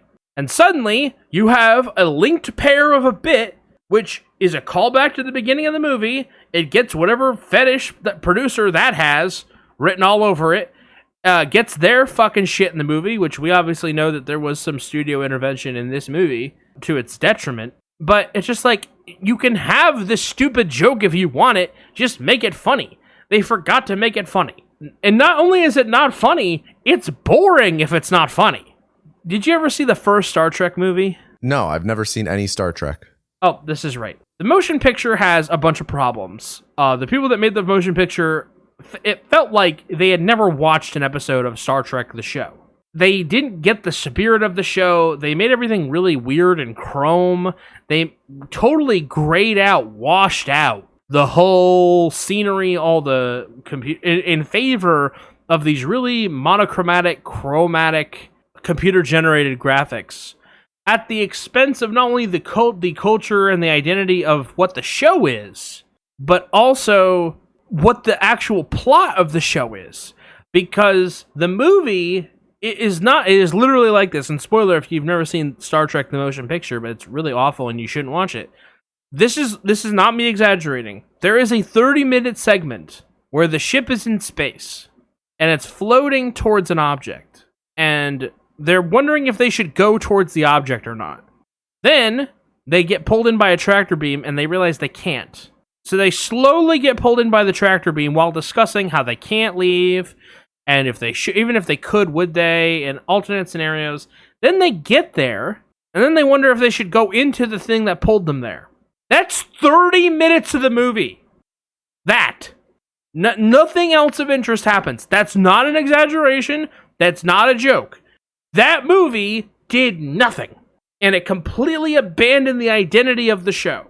It was phenomenally awful. So much so that Wrath of Khan is almost a rejection of that movie in spades. And in its first scene, pays so much homage to the show as almost like a fucking rinse. Like a mouthwash. I don't know how you wash breath. But I say that, I bring up the motion picture to say, if you take out the humor of the movie, from the movie, because there is no humor, it's the same thing. We gotta go west. We gotta get this guy. We gotta go to the White House. We gotta go west. We gotta go west some more. We gotta go back to the White House. Like, nothing of interest happens. No. Right? And so, again, make Salma Hayek actor. Nope, it would take away from Will Smith. I would be curious to know how much time is a close-up on Salma Hayek when she's not in either her underwear or her bare ass. I would be curious to know what the close-up time on Kevin Kline is. Just period. I think if you just take out all the parts of the movie that are just close-ups on Will Smith, I wonder how much of the movie is left. Well, I would love for you to do that math. I did ramble a little bit, and I apologize. But you made a lot of good points, and I felt very passionate about a lot of them. Well, thank you for saying I made good points. Yeah, you're welcome. Okay, yeah. Now you can react to your own points and rebut what I've said. Oh, I'm not going to rebut. You can reply to what I said then. Well, I don't feel any sort of authoritative stance on Star Trek, so I'll let that sleeping dog lie.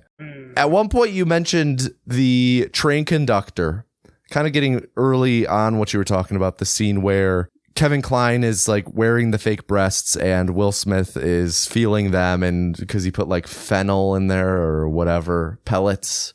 Yeah. It's filled with like metal pellets. That train conductor, I failed to mention him in the recap. He's the train conductor of the train the entire time. Again, I forget I think the train was called like the Wanderer. Anyway. Yeah. Near the end of the movie, it's revealed that this guy has actually been a U.S. Marshal the entire time, who was undercover for, quote, thought you could use a little looking after. That's just so convenient. And it's the point of him then was just to give them explosives. Like, why do we need that? Why couldn't they have just had explosives hidden somewhere on the train? Because at one point, when Loveless commandeers their train and they have to re-find it, he takes away like all the weapons. But couldn't we have just said it was hidden somewhere? Why do we have to retcon that this guy was actually an agent the entire time as well? Why didn't he help earlier? Maybe they don't have to deal with all this shit if they have a third agent with them who acts like an agent and doesn't just, I don't know, not help out at all. I thought you were there to look after them. Why didn't you step in at all when they're going on that train fight? You did nothing, man. Yeah. No, he's literally scenery. Yeah. Like literal scenery. And then he's like, oh, well, you need a red herring? I've got one. I don't even know if I would call it a red herring. That implies that there's weight to it for a moment. There's none. I'm sure that the explosives weighed something. Oh, good point. Good point. Now, I have a handful of things I want to touch on, CJ. We don't have to belabor any of these, but I want to belabor all of them. All right, let's do this then. That first scene, I talked about how it ends with, Will Smith and Kevin Kline causing chaos in the saloon, in brothel, whatever it really is. Mm-hmm. And Loveless and his women push the stagecoach over a cliff that it was not backed up to beforehand. They must have carefully turned it around and backed it up before doing this.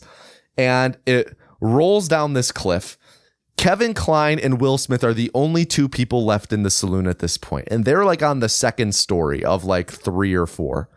And they hear the stagecoach rolling towards the saloon. And they turn to each other and both go, "Now what?" And then the stagecoach crashes into the saloon and it explodes. And the entire saloon explodes. Enormous explosion. Mm-hmm. And the screen just fades to black and goes to the next scene in DC. We don't see how they escape or anything like that. We just see the explosion, then it fades to black, and they're both in DC. What happened? How did they get out of there? There is nothing about... this movie has no space. I'm surprised we spend as much time on the train as we do. Because the train's only for exposition. And what happened to his horse? Can we talk about the horse? Oh, yeah. At one point, the train leaves without Will Smith. And Will Smith has to chase down the train with his horse and hop on. And his horse just disappears for the rest of the movie. I think he gets a horse back. I don't know if it's the horse. But in the moment, you were yeah, he's just running alongside the train. I'm no, that horse is dead alongside the train. Yeah, that thing went off and found a freaking, what are they called? A herd, Dude, it found a pack of other horses. Why am I blanking on the? What'd you say? A herd? A herd. What are they? What's a group of horses called? Why am I blanking on this? I don't know. Hey, CJ, I have a question. What's up? How come 4 minutes ago, while we've been talking, you sent me a reel on Instagram? Are you not listening to me when I talk? No, I am listening to you. I sent you a reel? Yeah. Just now? Yeah. 4 minutes ago. Did I really? Yep. I'm looking. Huh. I did. Oh my gosh. Do you even remember watching that reel?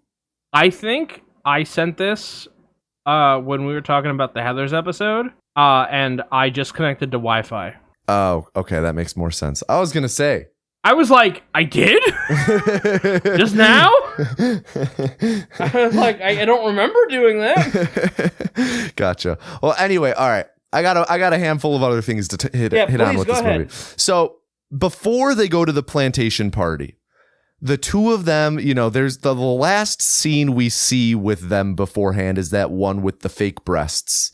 Then we go to the plantation party and Will Smith is arriving. And Kevin Kline is there, again, dressed as kind of like a Davy Crockett kind of figure. Will Smith thinks he's there dressed as a woman, though. So did they not arrive to the plantation together by train? And more importantly, did they not talk about their plan or anything before the mission? Did they have zero communication or even see each other? Did Will Smith just leave early? Because Kevin Kline, I think, beats him there to the plantation. No, do you remember this?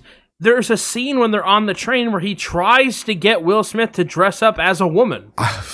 And Will Smith's this is my costume. I'm a fucking army captain.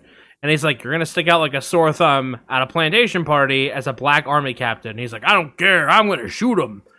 And then they get there. This rings a bell. Yeah, and then he's so not only were they on the train together, they got there at the same time because they took the train together there. Will Smith left first because he was annoyed that he was trying to get that he wanted him to wear a dress. And then because we didn't beat that joke to death enough. And even see, that's even a callback, okay? They could have linked that with the joke at the end, but they fucking didn't. Then he shows up after him, even though he left before him. And he didn't have to get changed. Yeah. So this is what I'm saying. This movie has no space. Like, it has time. We spend time on the train. We spend a lot of time on the train. We spend time at the saloon or the brothel or the inn. But every set piece just feels like a complete waste because there's no space. There's no distance to cross to get anywhere. It doesn't feel like we're riding on the train to go somewhere because no time passes in the movie. Like, they're on the train. It never becomes dark. They have that thing where they have Selma Hayek wear a big shirt they have with the big pajamas and the ass is out. Mm-hmm. Right? It's like, and that's supposed to be like fucking Monterey Jack and what's that show called? Chippendale Rescue Rangers. Parmesan cheese. Right? It's like they're supposed to be frothing at the mouth that there's a woman in their train car. You know, it's just like none of the humor works in this movie. No. I've said that a bunch of times. I keep cutting you off to reiterate it, but it's true. In this plantation scene, there's something else I wanted to talk about. The action scene I alluded to earlier that could have been really cool, but wasn't at all because we didn't see any of it. I like to call it, they can stand in the air. So Will Smith is being seduced by Miss May Lee East, and she sits on a desk. We get a close-up of her bare ass sitting on this desk, and he's looking at her, and then her eyes glance just to the side and behind Will Smith, and then he knows, oh, someone's about to shoot me from behind. We see the man in a giant portrait behind them move, and it's actually a dude in a fake portrait who is there ready to shoot him. And then Will Smith ducks out of the way, lets him shoot May Lee East. Then he turns around and shoots that guy. And then he turns and he shoots 5 times off camera.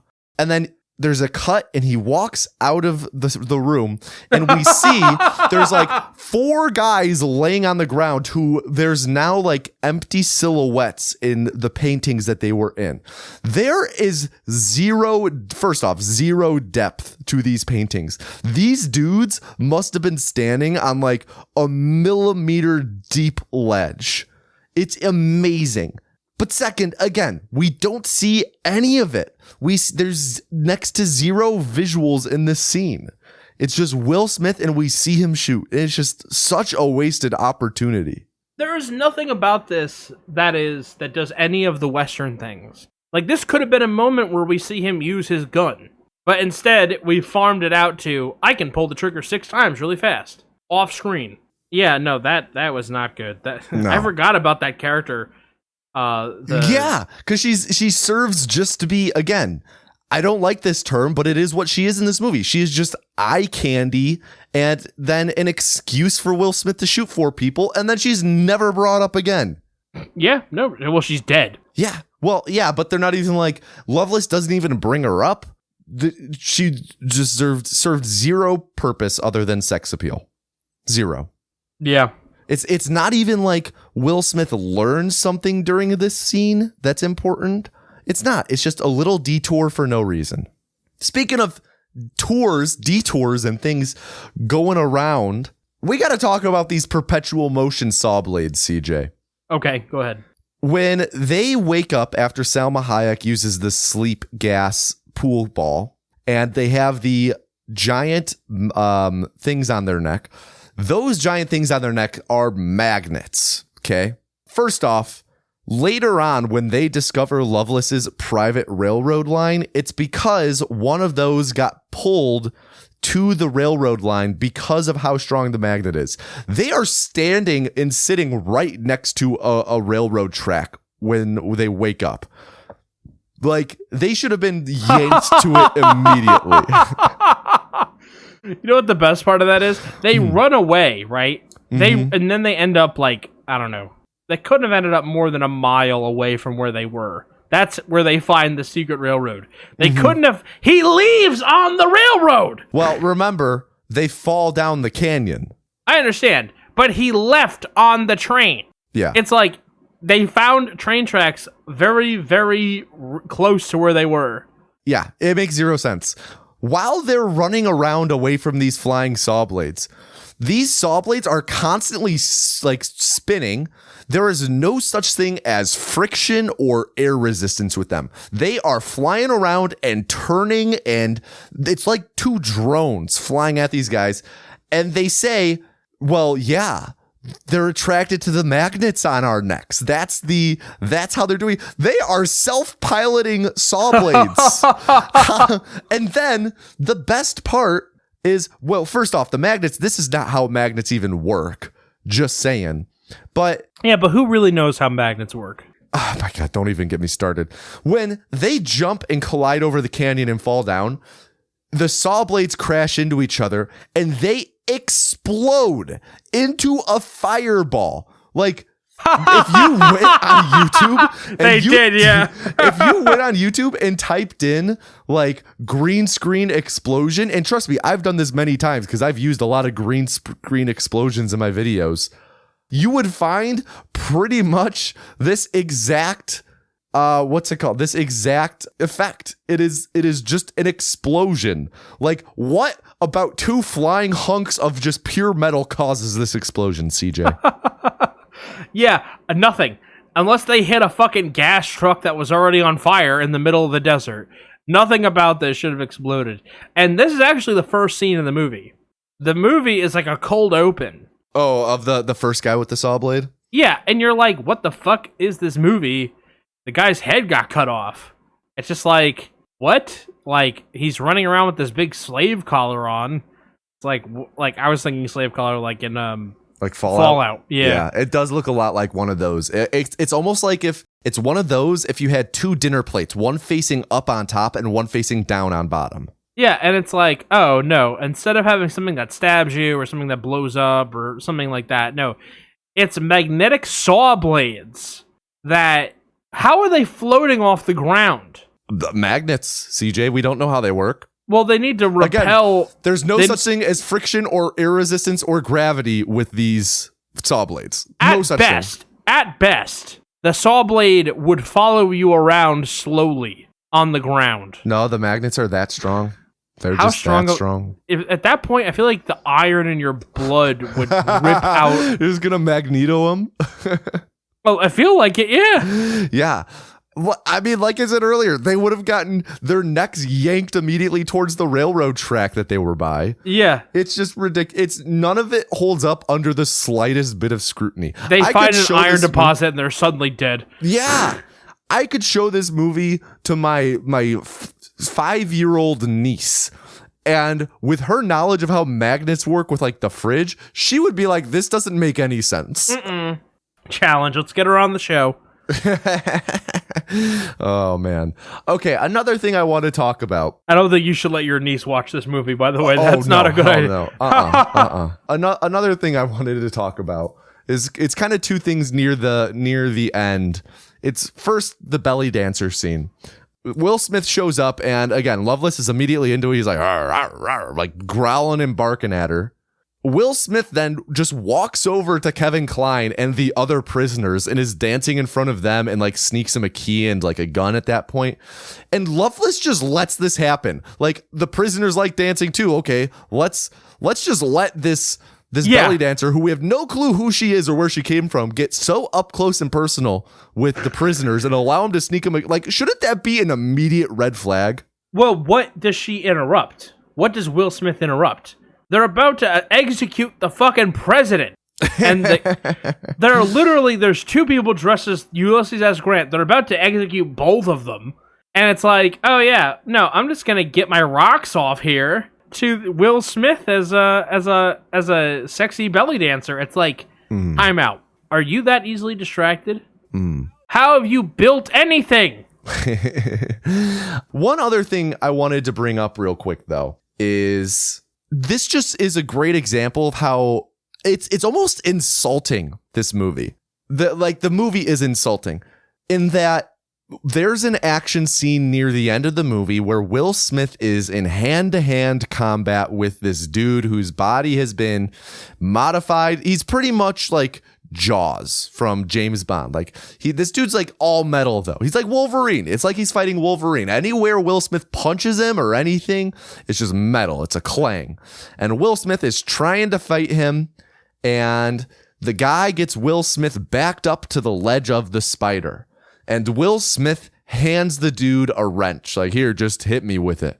And the dude lifts the wrench above his head, and then the guy gets electrocuted and falls off the giant spider. And I went back when I was 5 minutes early to starting today. In those 5 minutes, I pulled up this scene and rewatched it. There is zero setup or camera cuts or indication of what happened here. This dude just cocked back this wrench and then got electrocuted and fell out. Like, there is zero care at all to anything in this movie. Yeah. At all. But CJ, this is probably the thing I want to talk about most. I call it, excuse me, the Fountain of Youth? Okay. So, first off, Loveless's plan, like I talked about earlier, he wants to take over the US and divide it up between himself, Great Britain, France, Spain, and Mexico.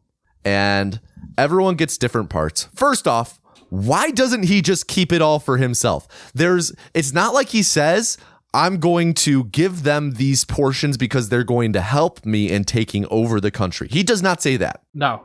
The guy's ex-Confederate, so you think maybe he'd want to do this for the same reasons as the Civil War, but no. He says he just wants like the Pacific Northwest and Yellowstone for himself to retire on. So again, not making sense. But the thing that gets me most is he's like, Florida and the Fountain of Youth going to Spain. The Fountain of Youth exists in this movie? What? Why didn't we see that? Right? Yeah, why isn't this movie about that? Do you think it's because he doesn't want the Fountain of Youth because he doesn't want to be young with no legs? But he wants to go just retire into the Pacific Northwest and Yellowstone? Like, well, have you been to Yellowstone? It's very nice there. Yeah, but why even bring it up? It's like what I was talking about earlier. Like, that is infinitely more interesting. The implications of the Fountain of Youth existing in this universe where the Industrial Revolution is happening. And we're not even going to talk about it? We're not even going to talk about it. Why is that even in here then? It's like, people know about the Fountain of Youth. We should put it in the script. Yeah, no, I'm with you. Like, what? I'm right there with you. I don't know why he wants to retire. That's his goal. Also, I was like, maybe he's recruiting these countries so that they can help him win with their armies. What? Like, also, I guess he would need them. Like, because at first you're like, why do you need them? You have giant robot spiders. Yeah. But on the other hand, one guy jumping on board the spider destroyed it. So, yeah. It's like Master Chief beating scarabs. It's like, yeah, I guess. It's like this giant thing has this fatal flaw. It's the vent on the Death Star. Yeah. Not even, though. Not even. Yeah. Speaking of the giant spider, though. I feel like I predicted it. It's predicted what? Oh, the spiders? Yeah. Yeah, you did. You called pretty early on. There's spiders, lots of spiders, giant spider at the end. Speaking of giant spiders, though, from giant spiders to fake dollars. So the end of this movie, the president dubs Will Smith and Kevin Kline as the first agents in the Secret Service. The Secret Service was originally founded to stop counterfeit currency after the Civil War. So these guys are going from two dudes who went from this giant escapade with giant spider and crazy action to just tracking down counterfeit currency. Talk about a demotion. Yeah. Well, when did it start? It started in what? After the Civil War? What, the Secret Service? Like 1865 then, I guess? The Secret Service was founded in 1865, yes. Yeah. So, and then for like 40 years, that's all they basically do is forgery stuff, right? Mm-hmm. And then it's not until they they assassinate William McKinley that the Secret Service now also is in charge of protecting the president. Mm-hmm. So at the time where it's like, oh, if we're just going to take what we know about the Secret Service, right, then people will be like, yeah, well, it makes sense. This is going to end with them joining the Secret Service, right? It's like how you can't have, like, Tiffany in, like, medieval times because it sounds acrononistic. I know what you're saying, yeah. Yeah. Like, it sounds like it's out of the raw... It sounds like it's inappropriate, but it's not. Yeah. Because that might have been an appropriate name, right? So it's like, oh, we're going to have them join the Secret Service because they protect the president, but, like, the president doesn't do that. And I think that they were actually, if I'm remembering correctly, the Secret Service was originally a part of Treasury. That is something that they say in West Wing. They're like, oh, you got to call Treasury. And that was a way to refer to the Secret Service. And I don't think it's until, like... 2003. 2003... Did you know that, or do you have, like, a page? I just pulled it up. Okay, yeah, that they become part of Homeland Security. I mean, it's one of those things that I think it aligns with what people know, and so to, like, have them be, like, federal marshals is like, well, that doesn't make any sense. They're basically already marshals, you know? So yeah. I'm not going to give it shit for that, but that is stupid. Yeah, but another thing, talking about the giant spider, I kind of alluded to this in the pregame, but Kevin Smith tells, like, whatever you think about the dude, I know some people don't like him, he's a fantastic storyteller just in terms of speaking, and he tells a great story. It's uploaded on YouTube in 2 parts. I highly recommend go and listen to him tell it. He tells a story about how he was hired on to be the screenwriter for a potential 5th Superman film in 97, and in the process of writing it, there's a producer named John Peters, and John Peters is kind of like a nutball, but, like, he's got to go through John Peters to make the movie. And John Peters demanded, among a few other things, that Superman has to fight a giant spider in the 3rd act, because I'm pretty sure he says a spider's the most efficient killing machine in nature and all this stuff. The dude's just obsessed with spiders.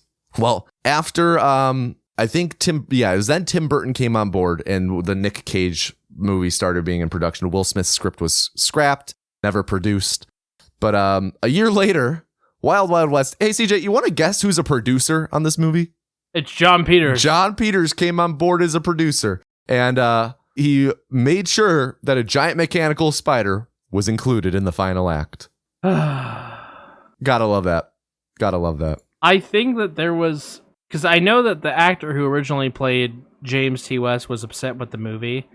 And I think that there's something that... I think the guy, his name's Conrad, was upset because he said that John Peters was sleeping with his 17-year-old daughter. Ugh. And said that she wasn't married. And it's like, oh, but he was? Ugh. Yeah. Gross. That's not my favorite to hear. No, Speaking of favorite, though, CJ, okay. You got any favorite scenes or performances in this movie? No.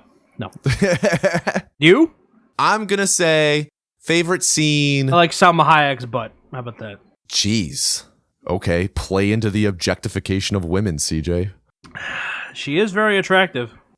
I think my favorite scene is when Will Smith walks out of the room after shooting all the dudes in the paintings, because I get to see the paintings. I'm like, that looks cool. Why didn't I see more of that? It's probably the one moment in the movie where I thought something looked cool. There you go. I like the part where he thinks that Kevin Kline is the woman, and then he feels the boobs, and he's like, "You're doing a lot better with your boobs." Mm-hmm, when he plays the drums on the women's boobs, and then he tries to explain that that's how people in Africa communicate with drums. Yep. Yeah.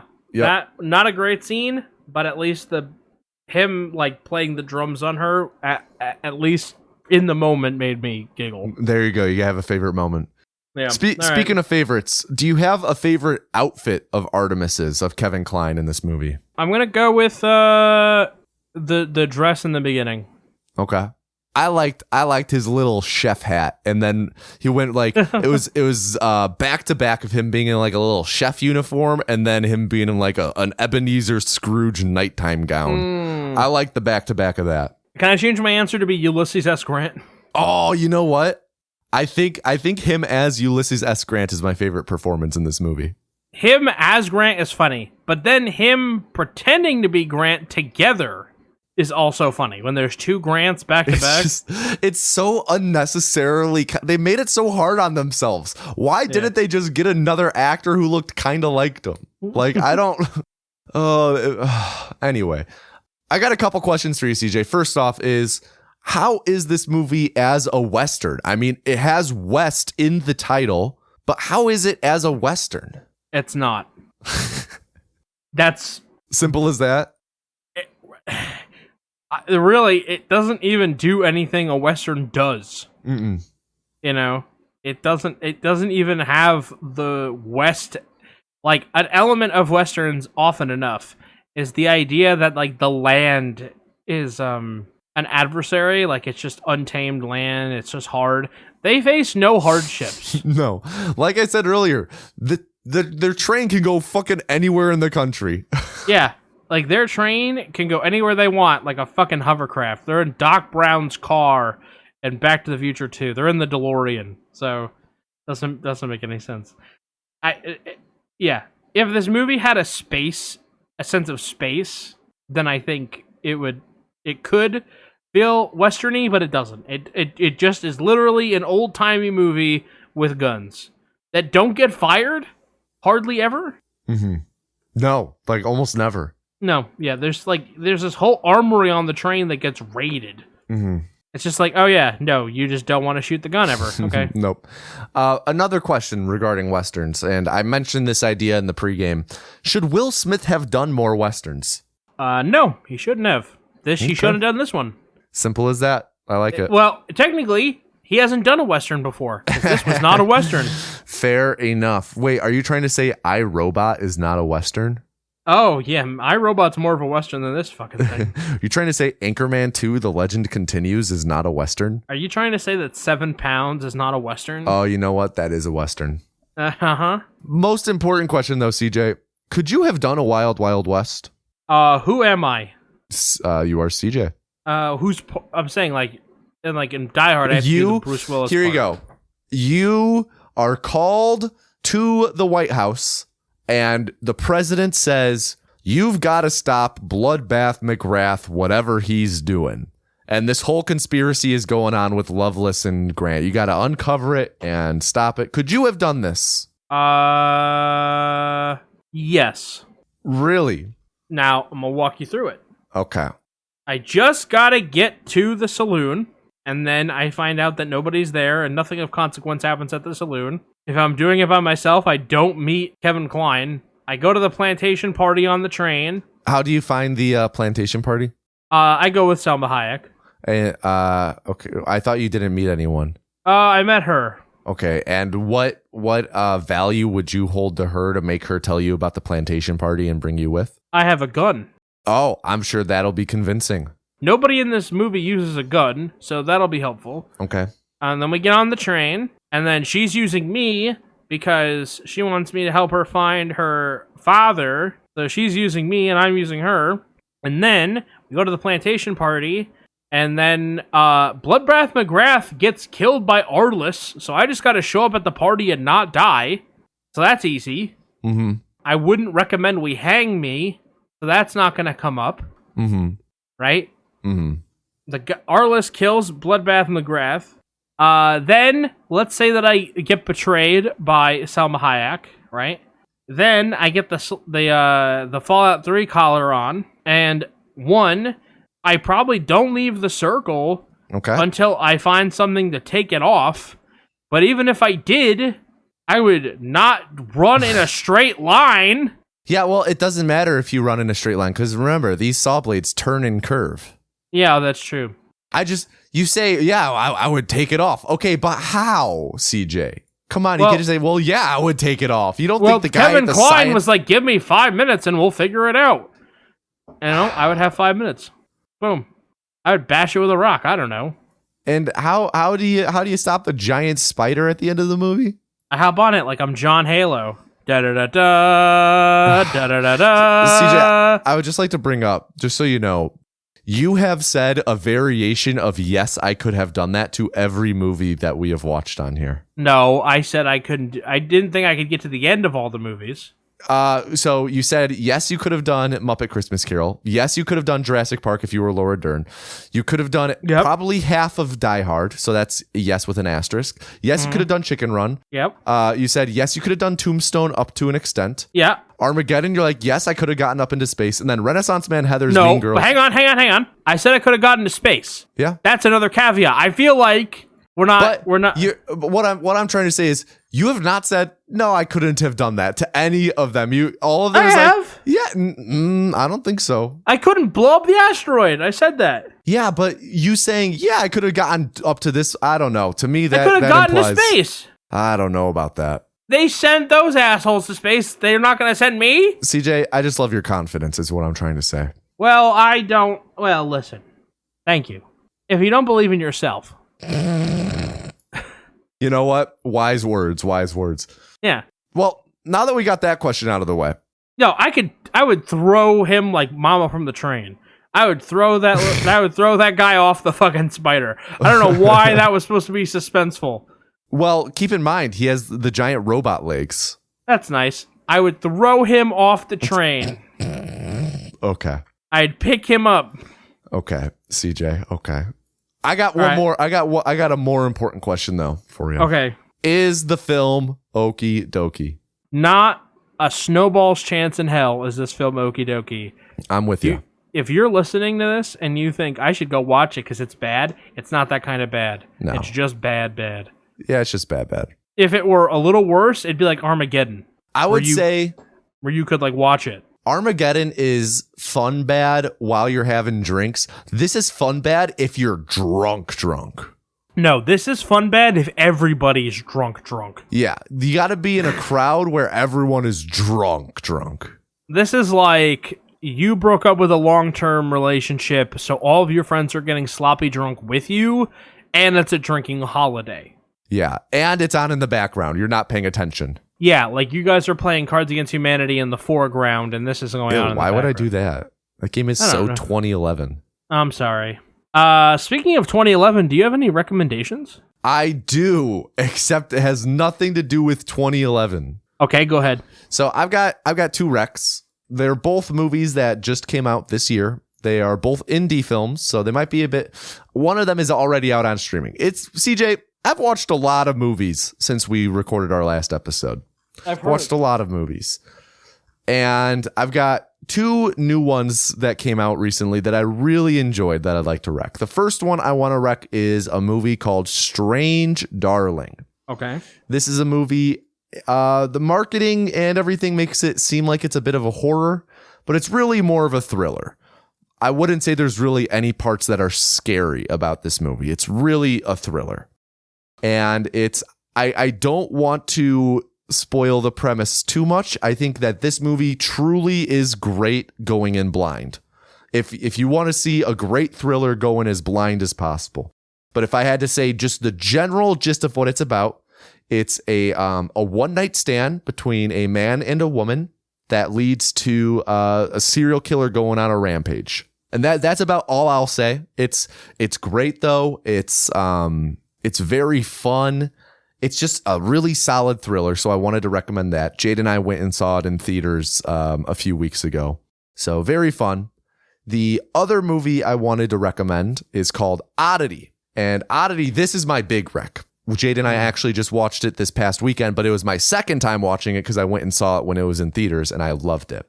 Oddity is honestly one of the scariest movies I've seen in a while. It's a horror movie. You know, it's not the most, it's a very simple movie. It's just really, really effective, and it's a really fun watch. It's about, again, I don't want to spoil the premise too much. I think it's best if you go in knowing as little as possible, but the setup for this movie is there is a woman renovating a house in, I think they live in like Western Ireland or something, out in the wilderness of Ireland. She's renovating an old house, doesn't really have much service. Her husband is a doctor and he's working. And while she is renovating this house and she is alone, she begins to believe that she might not be alone in the house.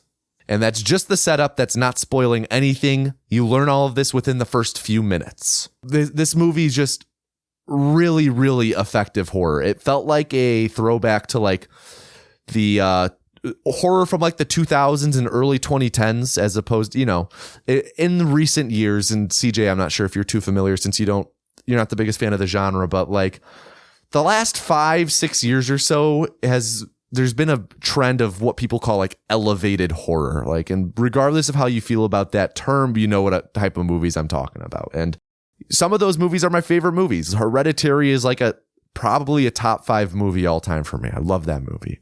But this movie, like, it relies on jump scares. They're not cheap. They're not like jump scare with like a shrill noise and you jump just because of the noise. Like, no, it's like this movie does an amazing job of building tension and dread and then paying it off with a jump scare.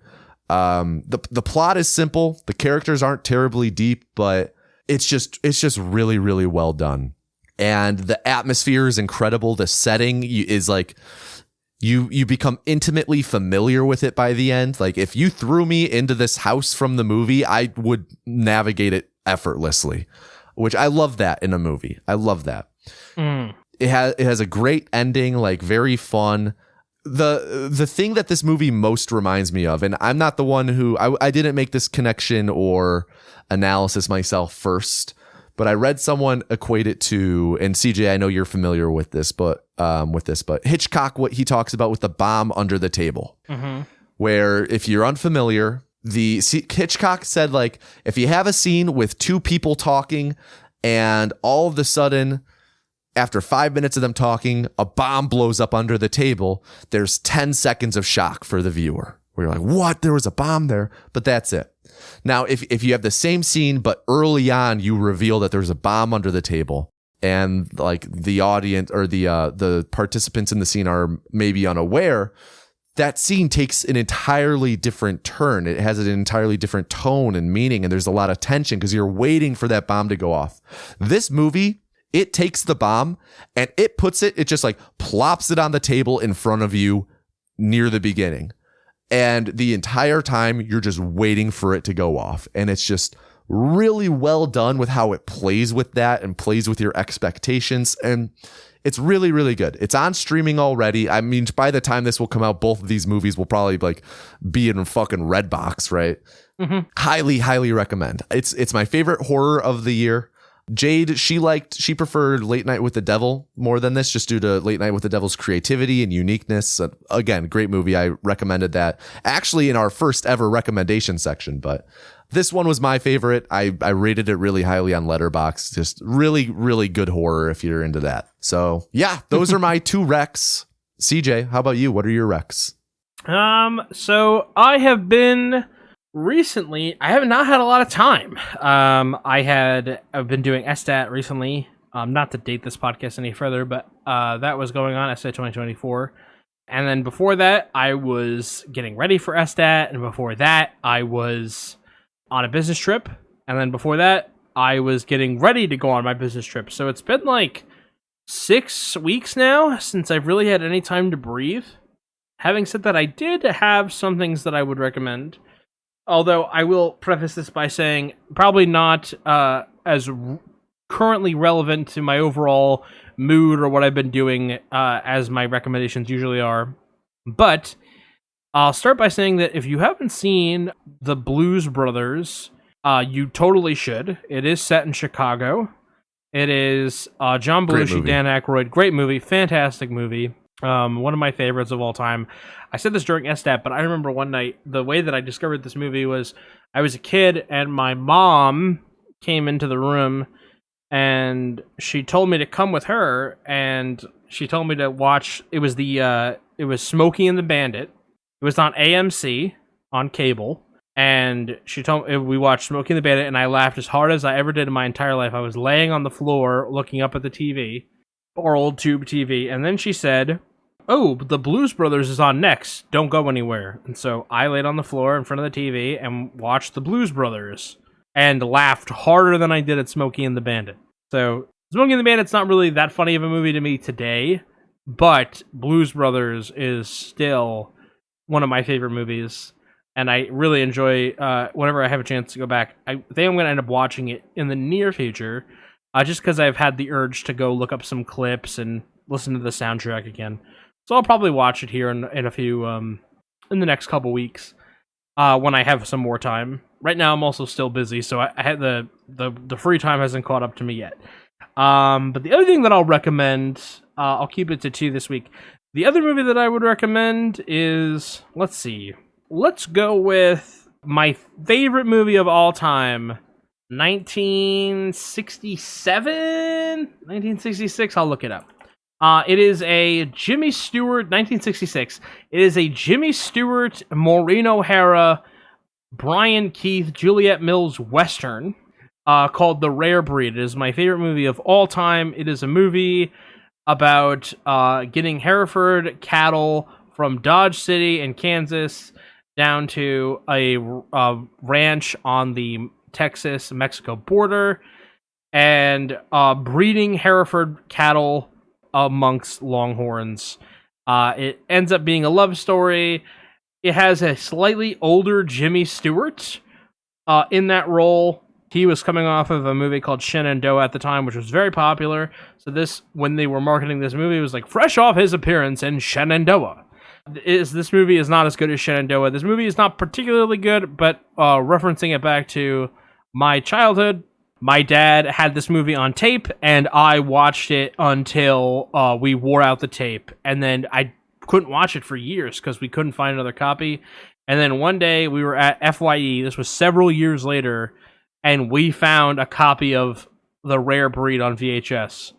And then VHS went away, and then we didn't have a way to watch it. And then I found it in a grocery store, of all places, on a 4-pack movie combo, and I bought it. And then I played the DVD out, wore it out, and then so it was like a teenager / young adult. And then for Christmas last year, my family gave it to me on Blu-ray. It finally was released on Blu-ray after all these years. So I'm not saying it's a great movie. It is very much a 60s Western. Expect some great open shots, some great exterior work, and then a lot of painted sets. Expect there to be some gunplay. Expect there to be some mild action. I do say that as far as like action per minute goes, Jimmy Stewart as a cowboy is pretty good. The movie doesn't ever really stutter. There's a lot of things going on all the way throughout the movie.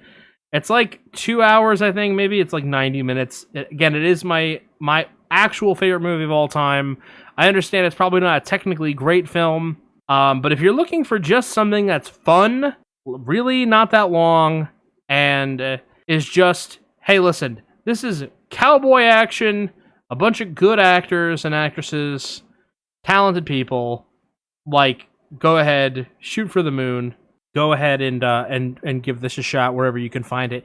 I think you can find it on YouTube just by Googling it. So, yeah. So that is my 2 recommendations. 2 of my favorite movies of all time. Recommendations courtesy of Mama and Papa CJ. Very nice, very nice. And CJ, what are we watching next time on the Film is Okie Dokie? In our 2-part continuing series on men dressing as women for comedic effect, we're gonna watch The Birdcage, a movie that's actually funny. You know what's so interesting is I had never heard of this movie, and then a couple months ago, I think out of nowhere, Jade and her brothers were talking about this movie, and like her brothers wanting to watch it or something like that, but I know nothing about it. Well, Robin Williams, Nathan Lane, and Gene Hackman. Who else is in The Birdcage? Let me look. Hank Azaria. Yes. Diane Wiest. Diane Wiest. Yeah. So we're staying in the 90s. All right. Whew. Do we ever want to leave? I don't.